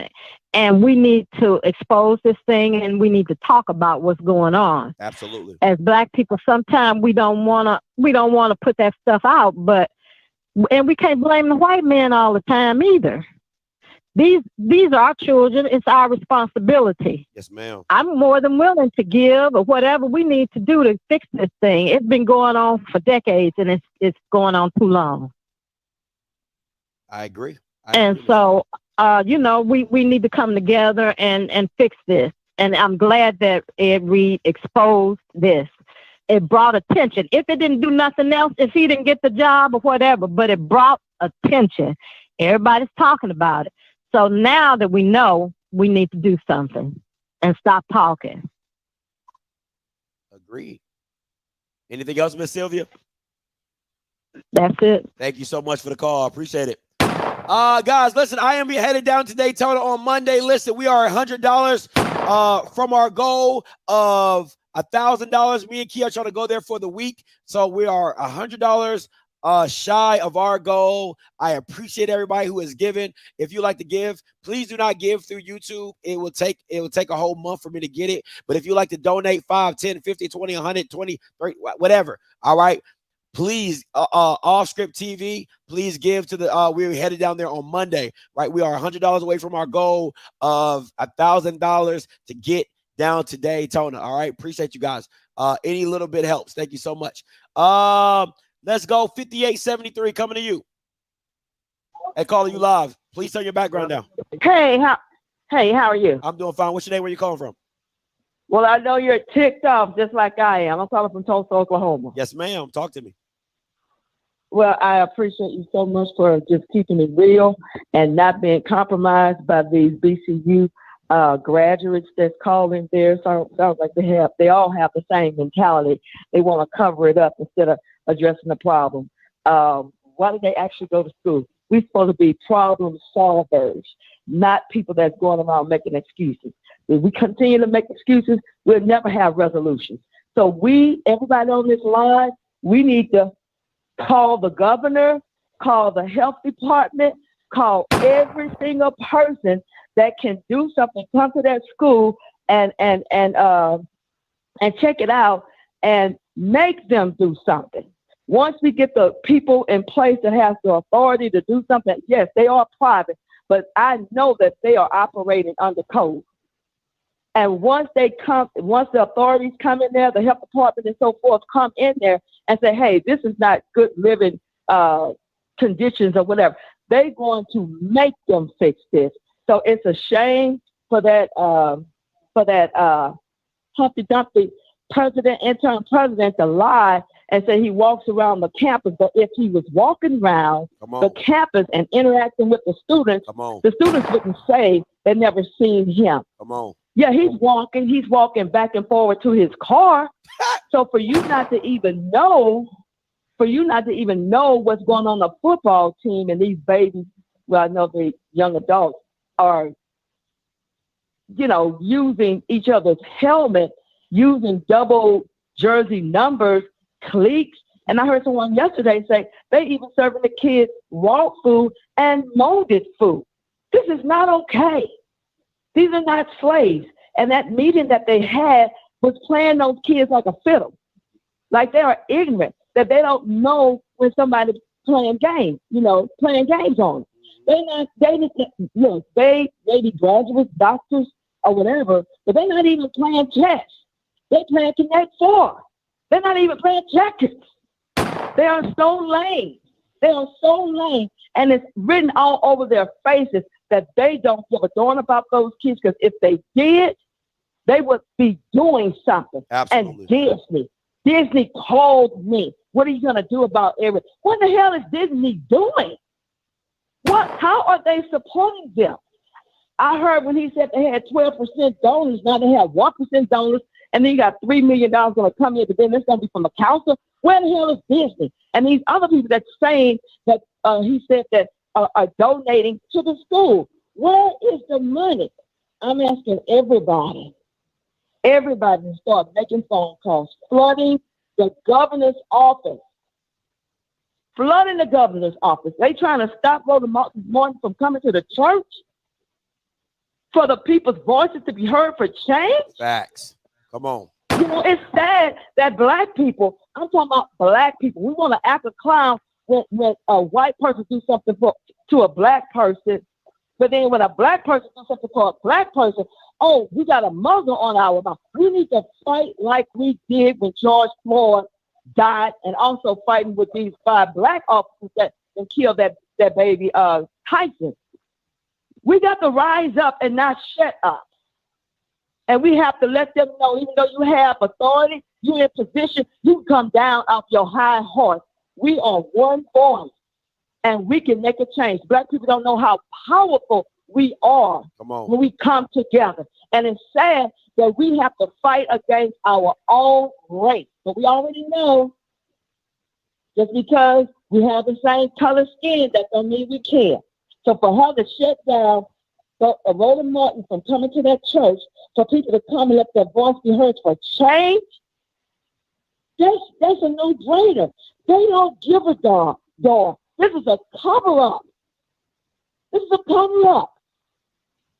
so we got to get the governor. The governor has to be involved.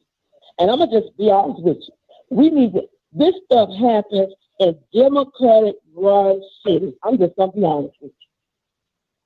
And we cannot continue to vote Democrat just because somebody's black. Once they get there, they forget about us. Where's Al Sharpton? Where is Maxine Waters? Where are these black leaders? If ain't no money in the game, you might as well forget it. All right. Thank you so much for the call. I appreciate it. Woo! Ain't no money in the game. Might as well forget it. All right. That was good. I like that. 9193 coming to you. Game, might as well. Hey, turn your background down for me. That was good. I like that. 9193 coming to you. Yes, sir. Hey, turn your background down. Oh, that's me. All right, you live.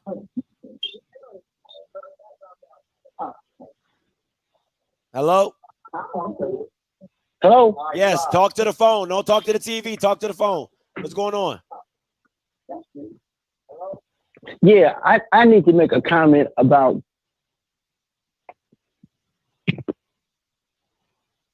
I got a comment to make about the Ed Reed situation as well, man. Talk to me. You know, I know Ed Reed, and I've seen Ed Reed many times and talked to him personally. That brother heart is in the right place. But, you know, the issue is always, you know, we have gone to some classics. We went to the Alabama A&M, Alabama SU game. And the football field was you need a kayak to get out of that. You know, and what a lot of people don't understand too is, you know, the lights at the football field at Morehouse. Denzel Washington paid for those lights out of his pocket. He went to the football coach and said, "Coach, why you guys don't have night games here?" He said, "Mr. Washington, out of respect, we don't have any lights." He's all, "You sure don't, do you?" So he said, "You know what?" He went back and gave the coach a blank check. He said, "What is this for?" He said, "Coach, I like to watch my son play under the lights. So next time I come down here, I want to see some lights." Morehouse College still had those lights that Denzel Washington paid out of his pocket. So where's all the alumni? Why can't they contribute to these schools? Stop. All right. Do you know the full situation that's going on at Bethune? That's a yes or no question. Yes, I know. The thing about do you know Ed Reed was coming down there to make a change. I didn't ask you about Ed Reed. I didn't ask you about Ed Reed. I said Bethune. I didn't ask you about Ed. I said Bethune. Do you know that their alumni association has been sued by the school? Do you know that? Oh yeah. Then they said they put a new one in and all that. So why, if I'm an alum and you dissolved my alumni association in the chapters, why would I donate to a DSO, which I still don't know where the money is going? Make that make sense to me. So this is not an alumni issue. And you know, and you're right, that don't make sense. But you know, I visit a ton of HBUCs, and every time I go to one, I go to a bookstore and I buy something. I don't get no money. I go to the bookstore where I actually give the money in the student's hand. So I don't give money to them either because, you know, you see a lot of the conditions that go on. I've been to Tuskegee. They got broken windows on campus. Tupelo College in Jackson, Mississippi is probably one of the prettiest schools I've ever been to as far as the HBUC. That's about all I got, man. But I just hope they clear. You ain't have nothing. That's all you got. You ain't say nothing. And the board of trustees is a part of the school, so that means the school is suing the alumni association. LaShonda. Once again, me and Key are going down to Daytona. Anything helps. We are $100 short of our trip. We appreciate any donations, 5, 10, 50, 20, 25. All right. Thank you. Appreciate it. HCUBs. Crazy, man. JB, stay with me. I'm going to get to you. 1714 coming to you. Hey, caller, you live. Hello? Yeah, you live. What's your name? Where you calling from? Oh, my name's Lewis, man. I'm calling from New Bedford, Massachusetts, but I'm from Florida, man. I attended Bethune-Cookman in 2005. I was a walk-on, man, to the football program. Made the team. I was there when Eric Weems was playing. I don't know if you remember Eric Weems. He made it to the league too.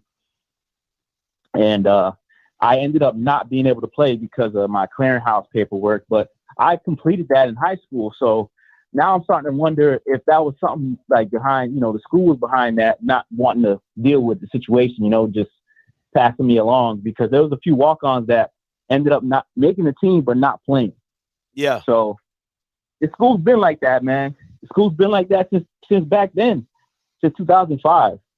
I don't think anything's going to change because people keep making up excuses, man. I see people in the chat saying, "Oh, we're bashing the school." It's not bashing. It's not bashing the school, man. We're trying to point out the problems and fix the problems. I don't know why black folks are so soft and like their feelings get hurt so easy. It's like we're trying to fix the situation. It needs to be fixed. Absolutely. It needs to be fixed, man. Absolutely. No, I agree. And all those players. Yeah, go ahead. I'm sorry. No, I agree with you, sir. I just said I agree with you. Thank you so much. I agree with you. Where? Hold on. Let me ask you this. Where are you at? You said Hideki Matsui, Massachusetts. What'd you say? No, New Bedford, Mass. I still got my Florida area code. I'm actually from Port St. Lucie, Florida, but I moved up to Massachusetts 2013. That's dude. I've heard of people going across country. That is literally going from the bottom to the top. Like, that is crazy. That is literally crazy. From the bottom of the map to the top It's of the cold map. as hell up here too, man. Oh man, that's crazy, man. But hey, man, appreciate the call so much, man. Thank you. JB, I want to get to some callers I haven't heard from, or haven't seen before. 8838 coming to you. Hey, caller, you live. Talk to me. What's your name? Where you calling from? Yes, sir. Hey, turn your background down for me. Yes, sir. How you doing? I'm doing Scotty? fine. I'm doing fine. Don't worry about the TV. Just talk to the phone. What's going on? My name's Greg Smith. I'm from Danville, Virginia. Okay. I just want to say, I hope the football players will see through that con that them players was pushing on them in the video. Yes, sir. I hope they just see through that con and they asking the players to give back to them. And like you said, if they haven't given anything to the players, they're serving molded food. And, we got to do better than that, man. That's all that I can say. It all looked like a big con to me. No, absolutely. I appreciate the call. Thank you so much. Let me see where. 8845, you better be by this phone because the last time you weren't on the phone, so I'm coming back to you. Hey, caller. Hello. Hello. What's your name? Where you calling from? I'm Jada. I'm from Orlando. Talk to me.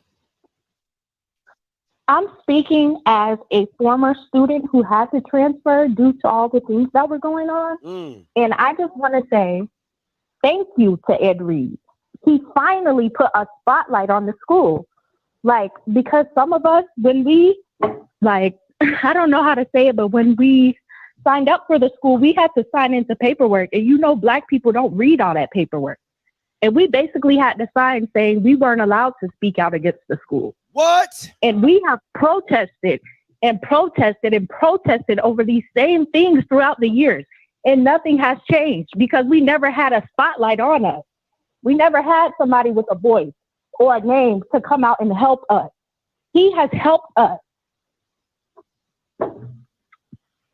When did you figure out that you signed the NDA? This was maybe a few months into the school year because, of course, we're freshmen. They're going to paint a pretty picture for us when we come into the school. But once you start going into school and you're having mold and you're going in your room and you're getting sick due to mold and they're telling you to turn off the AC and we're in Florida and the classes aren't closed, we have to walk streets and blocks to get to our classes, and we come to our rooms hot and sweaty. And we can't use the AC because they're saying that's why we're having mold in our rooms. And we're paying $25,000 a year and not seeing any type of return or any investment into what we're spending. What was the final straw for you to transfer? What was your final straw? You was like, I'm out of here. I can't keep doing this. When I found out, they did not tell us that we were being sued by Wells Fargo for over $100 million and facing losing accreditation due to financial issues.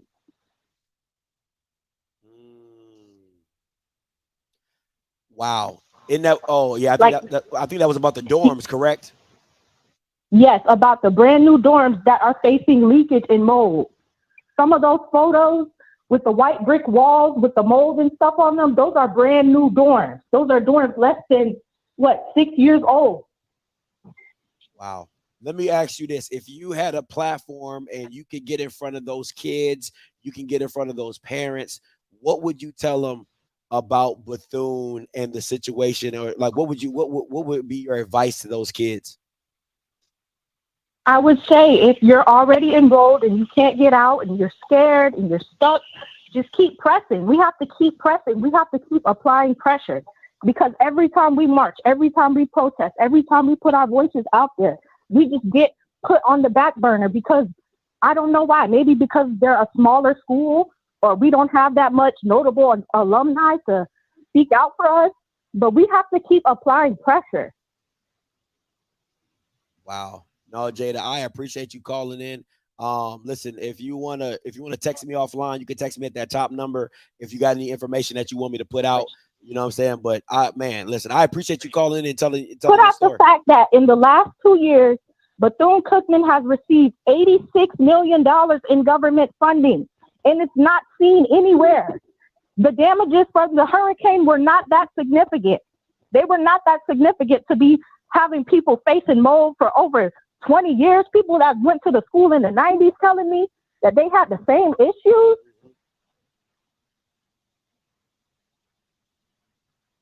That's tough. I ain't gonna hold you. That's tough. It's crazy. But hey, Jada, man, thank you so much for the call. I appreciate you. Thank you. Boy, she hot. She hot. She 38 hot. Boy, she hot. The way she was talking like she was still there. The way she was talking like I can still see the mold. Boy, she was hot. Jess, you said what HBCU did? I went to Claflin. We'd have these problems at Claflin. Claflin is an HBCU, private institution. If you want a good education with a great dorm, and Claflin is building an $80 million entertainment facility with a movie theater on campus. Claflin is the standard of donating. 50% of the alums give back to Claflin. We're the standard, baby. Okay? So if you want a good education, you don't want mold all in your room. You know what I'm saying? You don't want water leaking all on your stuff. You don't want mildew all on your clothes. Go to Claflin. Not PV, where they be breaking into your dorms. Nah, not PV. Come to Claflin. Claflin, do you right. Now, we ain't cheap now. We ain't cheap because we are private. But we gonna do you right, okay?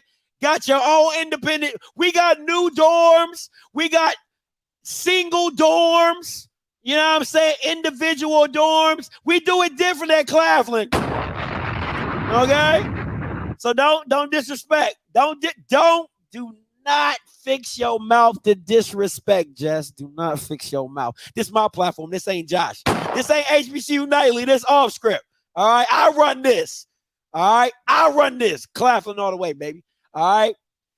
See, you know. Oh, man, let me keep it moving. 8525 coming to you. Hey, caller, you Hey, Scott. Yeah, you live. Hey, this is LaShonda. How you doing, LaShonda? Talk to me. Hey, I sent you a message on your Twitter. I want to go back what y'all were saying about the meeting and stuff. Yeah. If you could check that right quick. Because that AD was telling a flat out lie about the $3 million that allegedly was going to the facilities.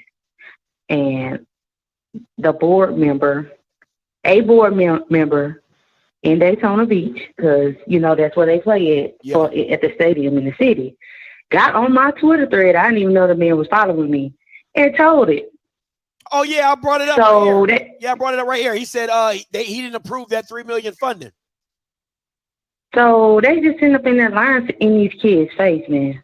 Absolutely. And go ahead. No, I said absolutely. You're right. Absolutely. And the young lady, the caller that just called, she's absolutely right. They've been having a $17 million check from the state the last 2 years. So I'm just trying to figure out. I'm with her. Those kids need to go on and do what they need to do. Parents need to get in there and help them make a better decision, because I just don't see it getting no better. Absolutely. So I just wanted to call that to your attention, because everybody keep on trying to. And I'm Slack. I'm an HBCU graduate. For anybody that got something to say, and I'm saying this. So y'all can't shut me down like y'all try to do other folks that speak the truth. Absolutely. No, I agree, man. So I appreciate it. I just wanted you to get that information out there, Scotty, because you got a bigger platform than I do. Absolutely. Hey, listen, hey, if you don't know who that is Yard Talk, HBCU, Twitter queen, Twitter. She's like Twitter everything. All right. You want to know what Twitter is? Twittering about HBCU? You better take your ass to Yard Talk. I'm telling you right now. But yeah, I stay with the info. Appreciate it, LaShonda. 04. Oh, my boy Bridges coming to you, and then 0452. Hey, what's up, Bridges? What's up, Scotty? What's up? What's goody? Can you hear me? Yeah, what's goody? I'm good, man. It's just, man, Bethune and they athletic department, they lying like a mug, bro. I go to school. I mean, I work with a parent. Her son plays for Bethune-Cookman. So she was telling me that everything is a lie. Don't believe nothing they say.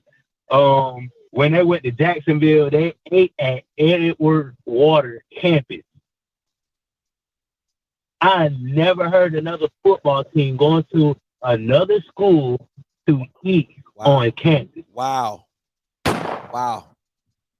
Like that's a like, and I don't know how.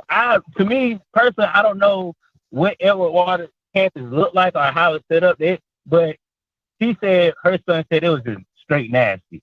Like football players shouldn't be going to other HBCUs and eating. I mean, that's the disgrace to the football team because there's no way that somebody may have like a peanut allergy or food allergy, and I just got to sit here and eat what y'all give me. Yeah. So it's like somebody's lying. Then I want to take you to the Classic. I was at the Classic, they had their luncheon or whatever, and you could just tell in Terry Steele's face that he wasn't mentally or physically there. Something is going on, just like what Coach Green said, like, he probably told, but he knew that, like, he just knew that was his last game. You could just feel it in the atmosphere, like something's not right. Mm-hmm. Bethune's not acting like Bethune. So it's a whole bunch of lying and just stuff going on, and people they just need to fix it, man. They just need to fix it. But that's all I got to say, man. Hey, man, appreciate the call, Bridges. That boy said Reggie looked like a pyramid scary leader. Boy, you stupid. Boy, you are stupid. Boy, I tell you, Christy always gonna come with some crazy stuff. Let me see. 8295 coming to you. Hey, calling you live. Hello? Yeah, you live. What's your name? Where you calling from? What up, bro? I'm calling from Florida, man. Down here in Florida. I just want to tune in and say, the fake Rick Foxy line, man, because Cookman been looking the same way since the 90s, bro. Wow. I had plenty of family go to Cookman. What happened while they in the situation they in is because, like you've heard, the man with the dorm situation, he took all that money, put maybe one dorm up, they pocketed the money, they paid off, hush money and kept it like that. Now that everything's coming out, they sued that man, and everything's coming out like it is now, and it's like you can't believe what's going on. Like they trying to spin everything. They know hurricane been done for 20 plus years, man. That the company looking the same way it's been looking, in terrible conditions the way it's been. I know plenty of people have brought that up and they overlook things, but I just want to put my 2 cents in that that fake Rick Fox is lying. Lord have mercy. My God, man. He telling the bold-faced lie. I could tell you a lot more stuff. I just don't want to really go into that, but just want to let you know that Cookman is lying. They're doing them kids wrong. I went to the Jackson State game in Jacksonville, and what the people were saying about how you can see the football players switching their helmets, they definitely were doing that. And me and my boy was in the stand saying, "What's going on?" That's wild. That's absolutely wild, man. I appreciate the call, bro. Appreciate it. Thank you so much. No problem, Scotty. You have a good day, bro. You too, man. Like, what else do? Because, people will say, listen, I can't be everywhere. All right. I got people calling from Podunk, Massachusetts. I got Bama's calling from Florida. I got Bama's calling from Cali. I got Bama's calling from Wyoming. All saying the same thing about Bethune. If it walk like a duck, if it talk like a duck, it ain't a damn dog. JB, coming to you. Yes, sir. This is Carlton Gumble. How you doing, sir? What's up, Mr. Gumble? I have a few questions for you, Sue. First of all, have you been having issues with the 1-800-FIND-A-BAMA line? And the reason why I ask is because I heard that the BCU version of Montgomery Burns, Elton Perry, has tried to call the phone company, try to shut down 1-800-FIND-A-BAMA, as well as call the church to get the town hall moved. Are there any truth to that rumor coming out? I have it. It's still working for me. I'm still looking for him. It's still. Last time I checked, the line's still working. Okay, thank you, sir. Okay, the next question I have is regarding the athletic director. Rumor has it that he does not only coach basketball games, he also fills in as a stunt double for Rick Fox during the basketball season for the Tyler Perry movies and sitcoms. Is there any truth to that? I don't know. I've seen Tyler Perry kind of get away from light-skinned people, so I don't know. Okay, and then the last question I have is, watching the Roland Martin interview in which 1 minute the president says that he knows everything that's going on, but he walks the campus every day, to now going to talk to the football players saying that he knows nothing, just found himself for the first time. Was he lying or just kidding in each of those interviews? I'm going to go with lying. I mean, you can put me on the record for saying he was lying. That's just me, because every other interview has been a contradiction of the Roland Martin interview. Okay. Okay, well, thank you very much, Scotty. Please keep doing what you do. Hey, Appreciate you. Thank you so much, Mr. Gumbo. I appreciate the call. 9442 coming to you. Hello, how you doing? Calling from Baton Rouge, Louisiana. Jackson State alumni, but grew up in a Southern, dad was a big Southern University alumni, supported till day died. Mom is still. Now, I kind of know where it is coming from, right? Because over the years, I support all my HBCUs. Like, I'm a love, we all do. But what I found, even in my tenure, as a young person, I knew back in the 90s, I said, you have these people that are professional teachers, meaning that in their individual fields, they've never worked in the private or public sector. They don't have anything to bring. So looking at the mismanagement, not knowing, and also my background is actually in disaster management. So that's why all of this, I'm looking at it like they lying, and they lying. You know what I mean? You can talk more offline on that, for you, especially my credentials and whatnot. But what I'm saying is definitely mismanagement, not knowing how to apply funds, not knowing how to look at the situation, assess it, and then, move accordingly. Knowing when to shut something down, when to tear it down. New doesn't always mean better. When you live in a humid climate, you're always going to suffer mold issues. You cannot turn off the AC, unless they had some huge project, going at the school and they were doing a renovation. But that's a no-no. And the issue they have now, and I feel really bad for the kids, is that that whole HVAC system has to be pulled out. Sometimes you can clean it, but I'm just judging, since the hurricanes plus the lack of upkeep. Yeah. That's done for. I suggest all those kids, and I wish they would have known this, and it's unfortunate a lot of people come from certain backgrounds. This is a whole, the Black community, so we don't have exposure. Our parents don't have exposure. But had they known, they should have all been going to the doctor every time. You need that documented proof. They have a lawsuit out this world. Every single student that ever went there, as far as that mold issue. And I'm more than willing to bet if they could have got a company that wasn't affiliated with the politics of the area to come in and do the test, they probably would have done it for free. They'll come now. Wow. It's just about $400. So those are some of the things that I wanted to really help with and be behind, quote unquote. That's the behind the scenes work I like to do. They want you to bring it in private so they can destroy you in public. That was another thing. I live Ed from St. Rose, Louisiana. You're a Louisiana boy, and he wasn't going to do it no other way. A lot of people know he's actually from here. He's a standout athlete. We finished high school at the same time, so I played sports as well. But that school more than likely needs to be shut down for a period of time just to get those buildings in order, or the students don't stay on campus, and they're just coming into the buildings that are appropriate and that they can accommodate. I have more to say, but I'm gonna be in a position where I won't be able to speak because I was trying to catch it before I left the house. No problem. But I have a lot got you. more to add, especially if we talk one-on-one, to maybe have a more better back and forth question and answer. No, absolutely. You know? I got your number. I'll text you offline.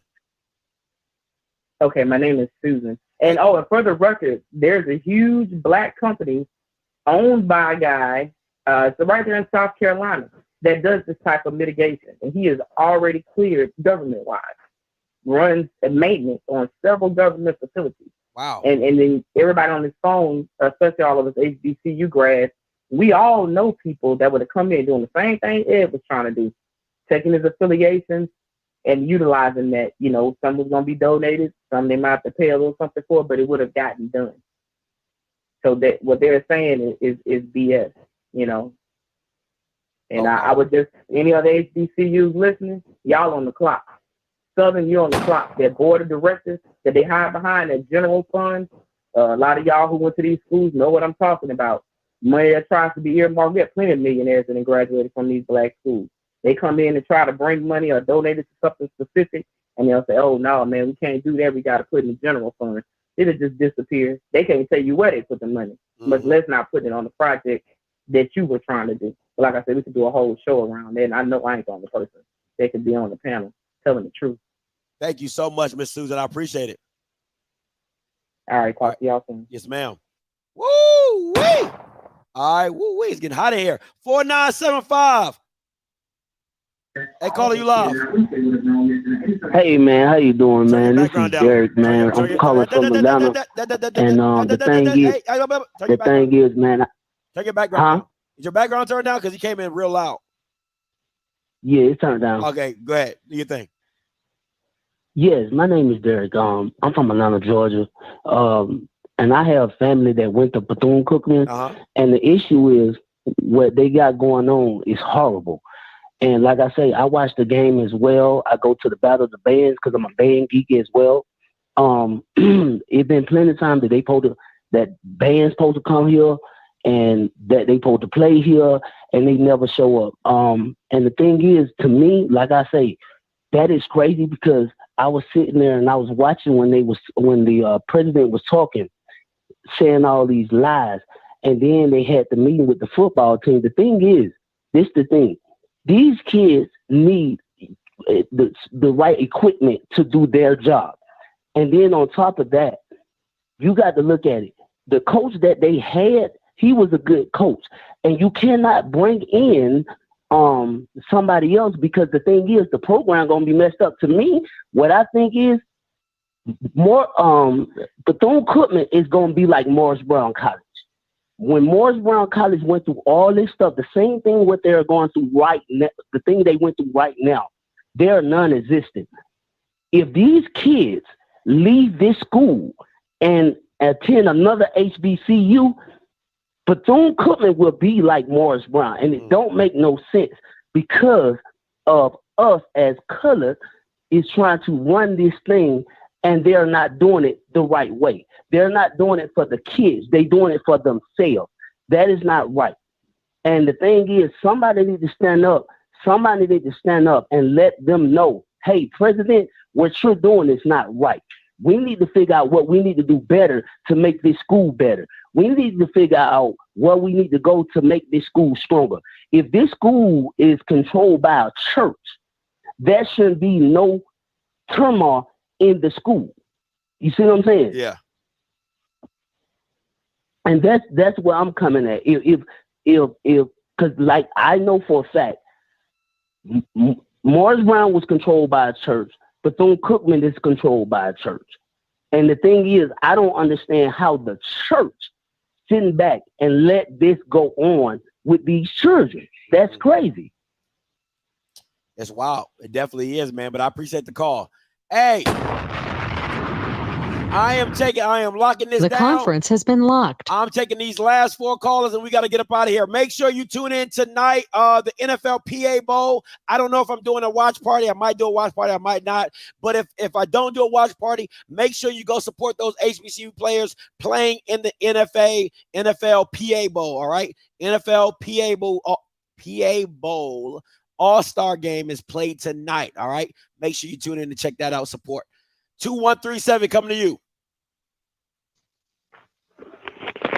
Hello? Hello, you're live. What's your name? My name's Jerry. I had a lot of friends of mine. I'm originally from New York City, but I live in Berkeley, California now. What happened was that Roland Martin exposed them when he got that money spreadsheet from Congressman Kleinwater about how much money that Bethune-Cookman got, like $68 million from FEMA and stuff like that. What they need to do is have the federal government who gave them that money go down there and audit the books. Because if you don't get nobody down there to audit the books, they just going to do the flim-flam, not do any changes, and that's to continue. And what exposed the head coach exposed them, I know he was very emotional about it, but he told the truth. Mm-hmm. The students from picking up equipment, saying they had to go 15 minutes off the campus to get their gear. That tells you how bad it was. But the thing about it, I hope Roland does that town hall meeting because they trying to cut him from doing it because they're getting ready to tell the truth. Yeah. And so the changes has got to happen.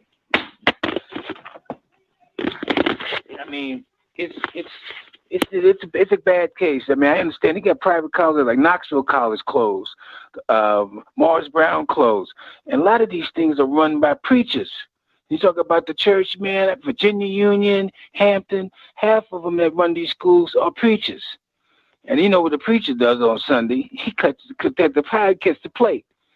So I'm just speaking my piece, brother. Hey, appreciate it. Thank you so much, man. Hey, listen. I just checked my Cash App. Thank you all. We have reached our goal, 1K. Actually went over that. I want to thank everybody. When I tell you, I want to thank everybody who was able to give and give cheerfully, willfully, whatever you were able to give. Listen, I don't care if it was $1, $5, $10, $100. I mean, whatever you were able to give. We really appreciate you guys. We really appreciate what you do for us. And I'm just going to try to do as much as I can for you guys when I go down to Daytona and get behind the scenes looks and stuff like that. So I thank you all. Thank you so much. We really appreciate it. 8295 coming to you. Yo. Hey, one thing I forgot to mention to you. I spoke with you earlier. I'm from Florida. They want to spin the Ed Reed cussing thing around so bad. Because of the fact, check this out. Let me tell you how unsmart they are. They came out and told us in these interviews about how they never officially hired Ed Reed, right? Yeah.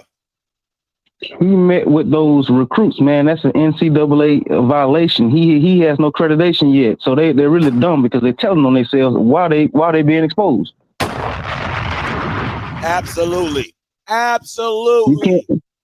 You can't do that, Scott, man. So I was sitting here. I'm the one talking to you earlier from Florida. You can't do that. So not only are you lying, but you're telling on yourself in the process of lying. Then on top of that, you sit in that. Man, listen here. I'm so hot about this here. I could have called my boy. We could have won the lotto because I told him. I said, I guarantee you they're gonna bring all the old alumni. They brought in Coach White, which is Sean. They call him Sean. They brought in Sean. They gave him a good, we Wildcat, hell Wildcats. None of that matters when these boys are switching cleats and taking off helmets for mold. That's insanitary. That's nasty. Absolutely. Hey man, thank you for the call. Appreciate it again. Hey, he right. He right. So you're not come on, man. Like, look at all these. You're dealing with the government of mismanagement of funds. You could be possibly dealing with the NCAA with sanctions. You're trying to find a new head coach in 10 days, and you're dealing with protesting. Come on, man. It's all crazy. Mr. Sargent, coming to you.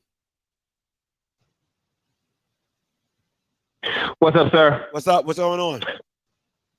So let me make this quick. First of all, I'm going to apologize for yesterday, man. I was in my car. I was so hot, like the previous caller. I just had to come in and say something. I'm sorry I didn't complete that for you. Gave a little bit on the Cash App. I just want to say, again, if you haven't heard this yet, Scotty, thank you for what you're doing for representing all the HBCUs. I wanted to let you know that if you've gotten some IPs or gotten some call-ins from California and Baltimore, a lot of those cats who know that I'm from FAMU call me about Bethune-Cookman, and I forward them to you on YouTube. Wow. So I apologize if you're getting a lot of East Coast and West Coast. I mean, I had a brother call me from Connecticut, Scotty. He's like, Larry, what is happening with Bethune-Cookman? And I'm like, look, I didn't go there. I graduated from FAMU. But the thing that made him mad was that the FAMU students and the Florida Memorial students and the Edwin Waters students haven't sent a bus or two down there to protest with their BCU brothers and sisters, because we're taught at FAMU. I went to the total orientation program for new students back in 91, and they said, listen, let me explain this BCU thing. We love them every day, 364, but there's one day we don't like them. And so, but all the other time, we love those cats. But that Florida Classic, we don't like them, and we beat them down. And so this is not the Florida Classic day. This is not the Florida Classic week. This is football season not even in.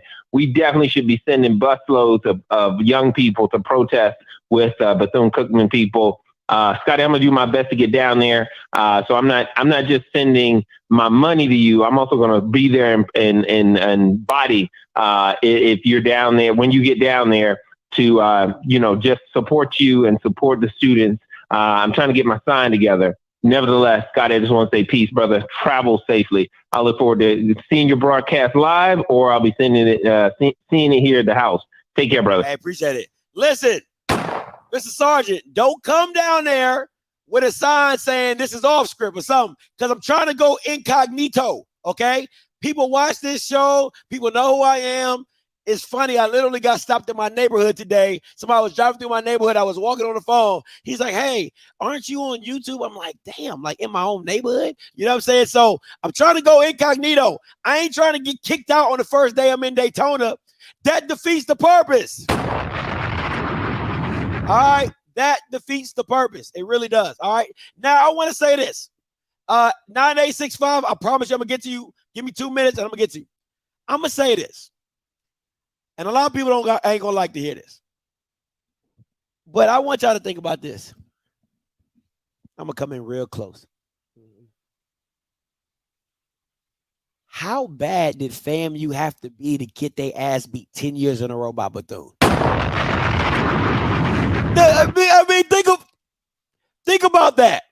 How bad did FAMU have to be to get beat by a school that was swapping helmets, swapping cleats, swapping spit, swapping mouthpieces, did mold shoulder pads? How bad did FAMU have to be to constantly keep getting their ass whooped? That's all I'm saying. That's all I'm saying. That's all I'm saying.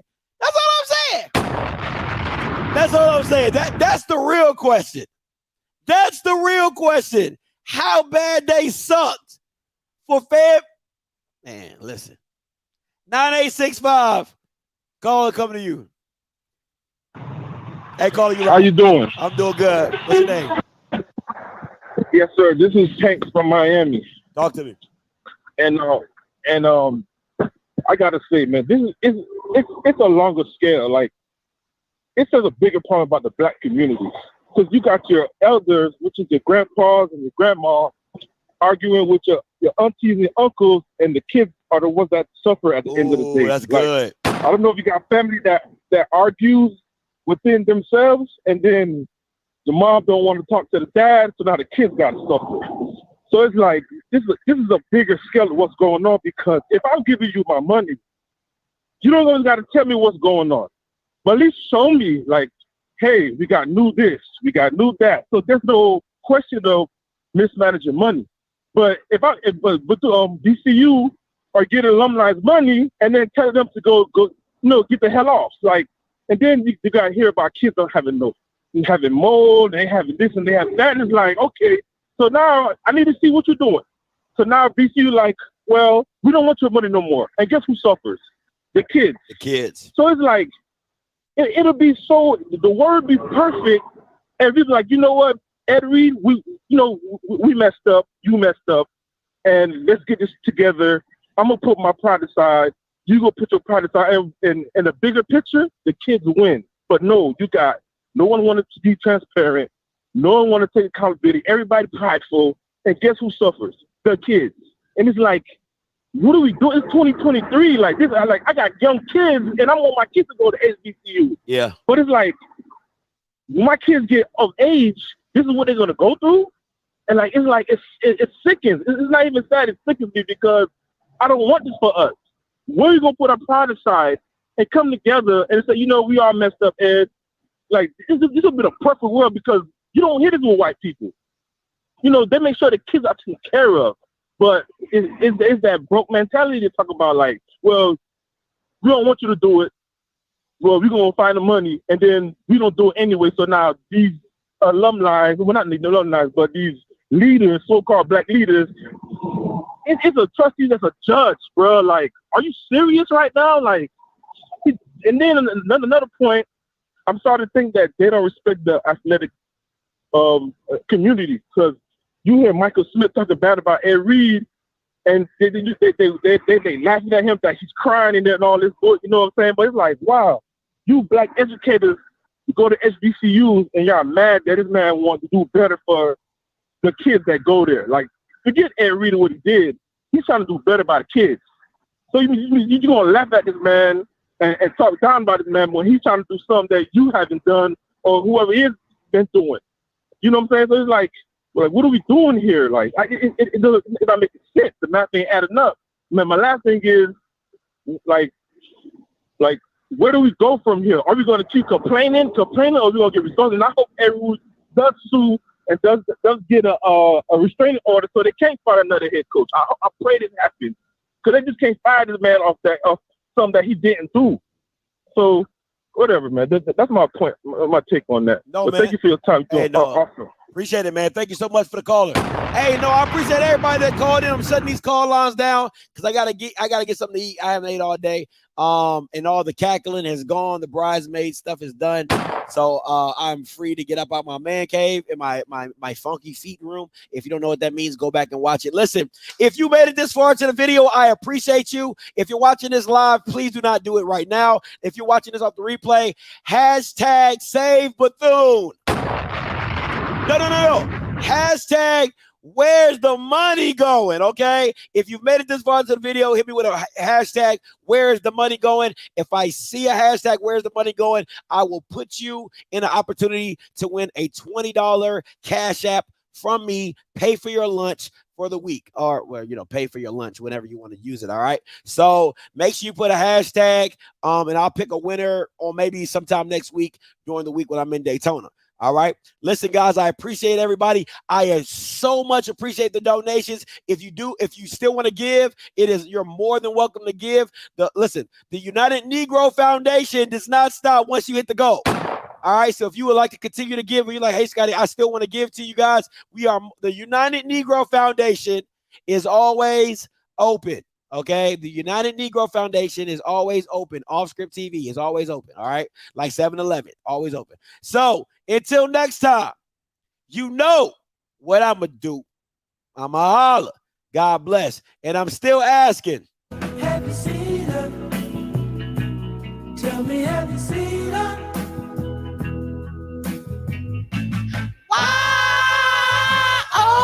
Why did he have to leave and never speak? That's been my time. Listen, all the hashtags where it's going now does not count. It has to be in the comments area of the video once it posts. So I'm just giving you the heads up. So like I said, until next time, God bless.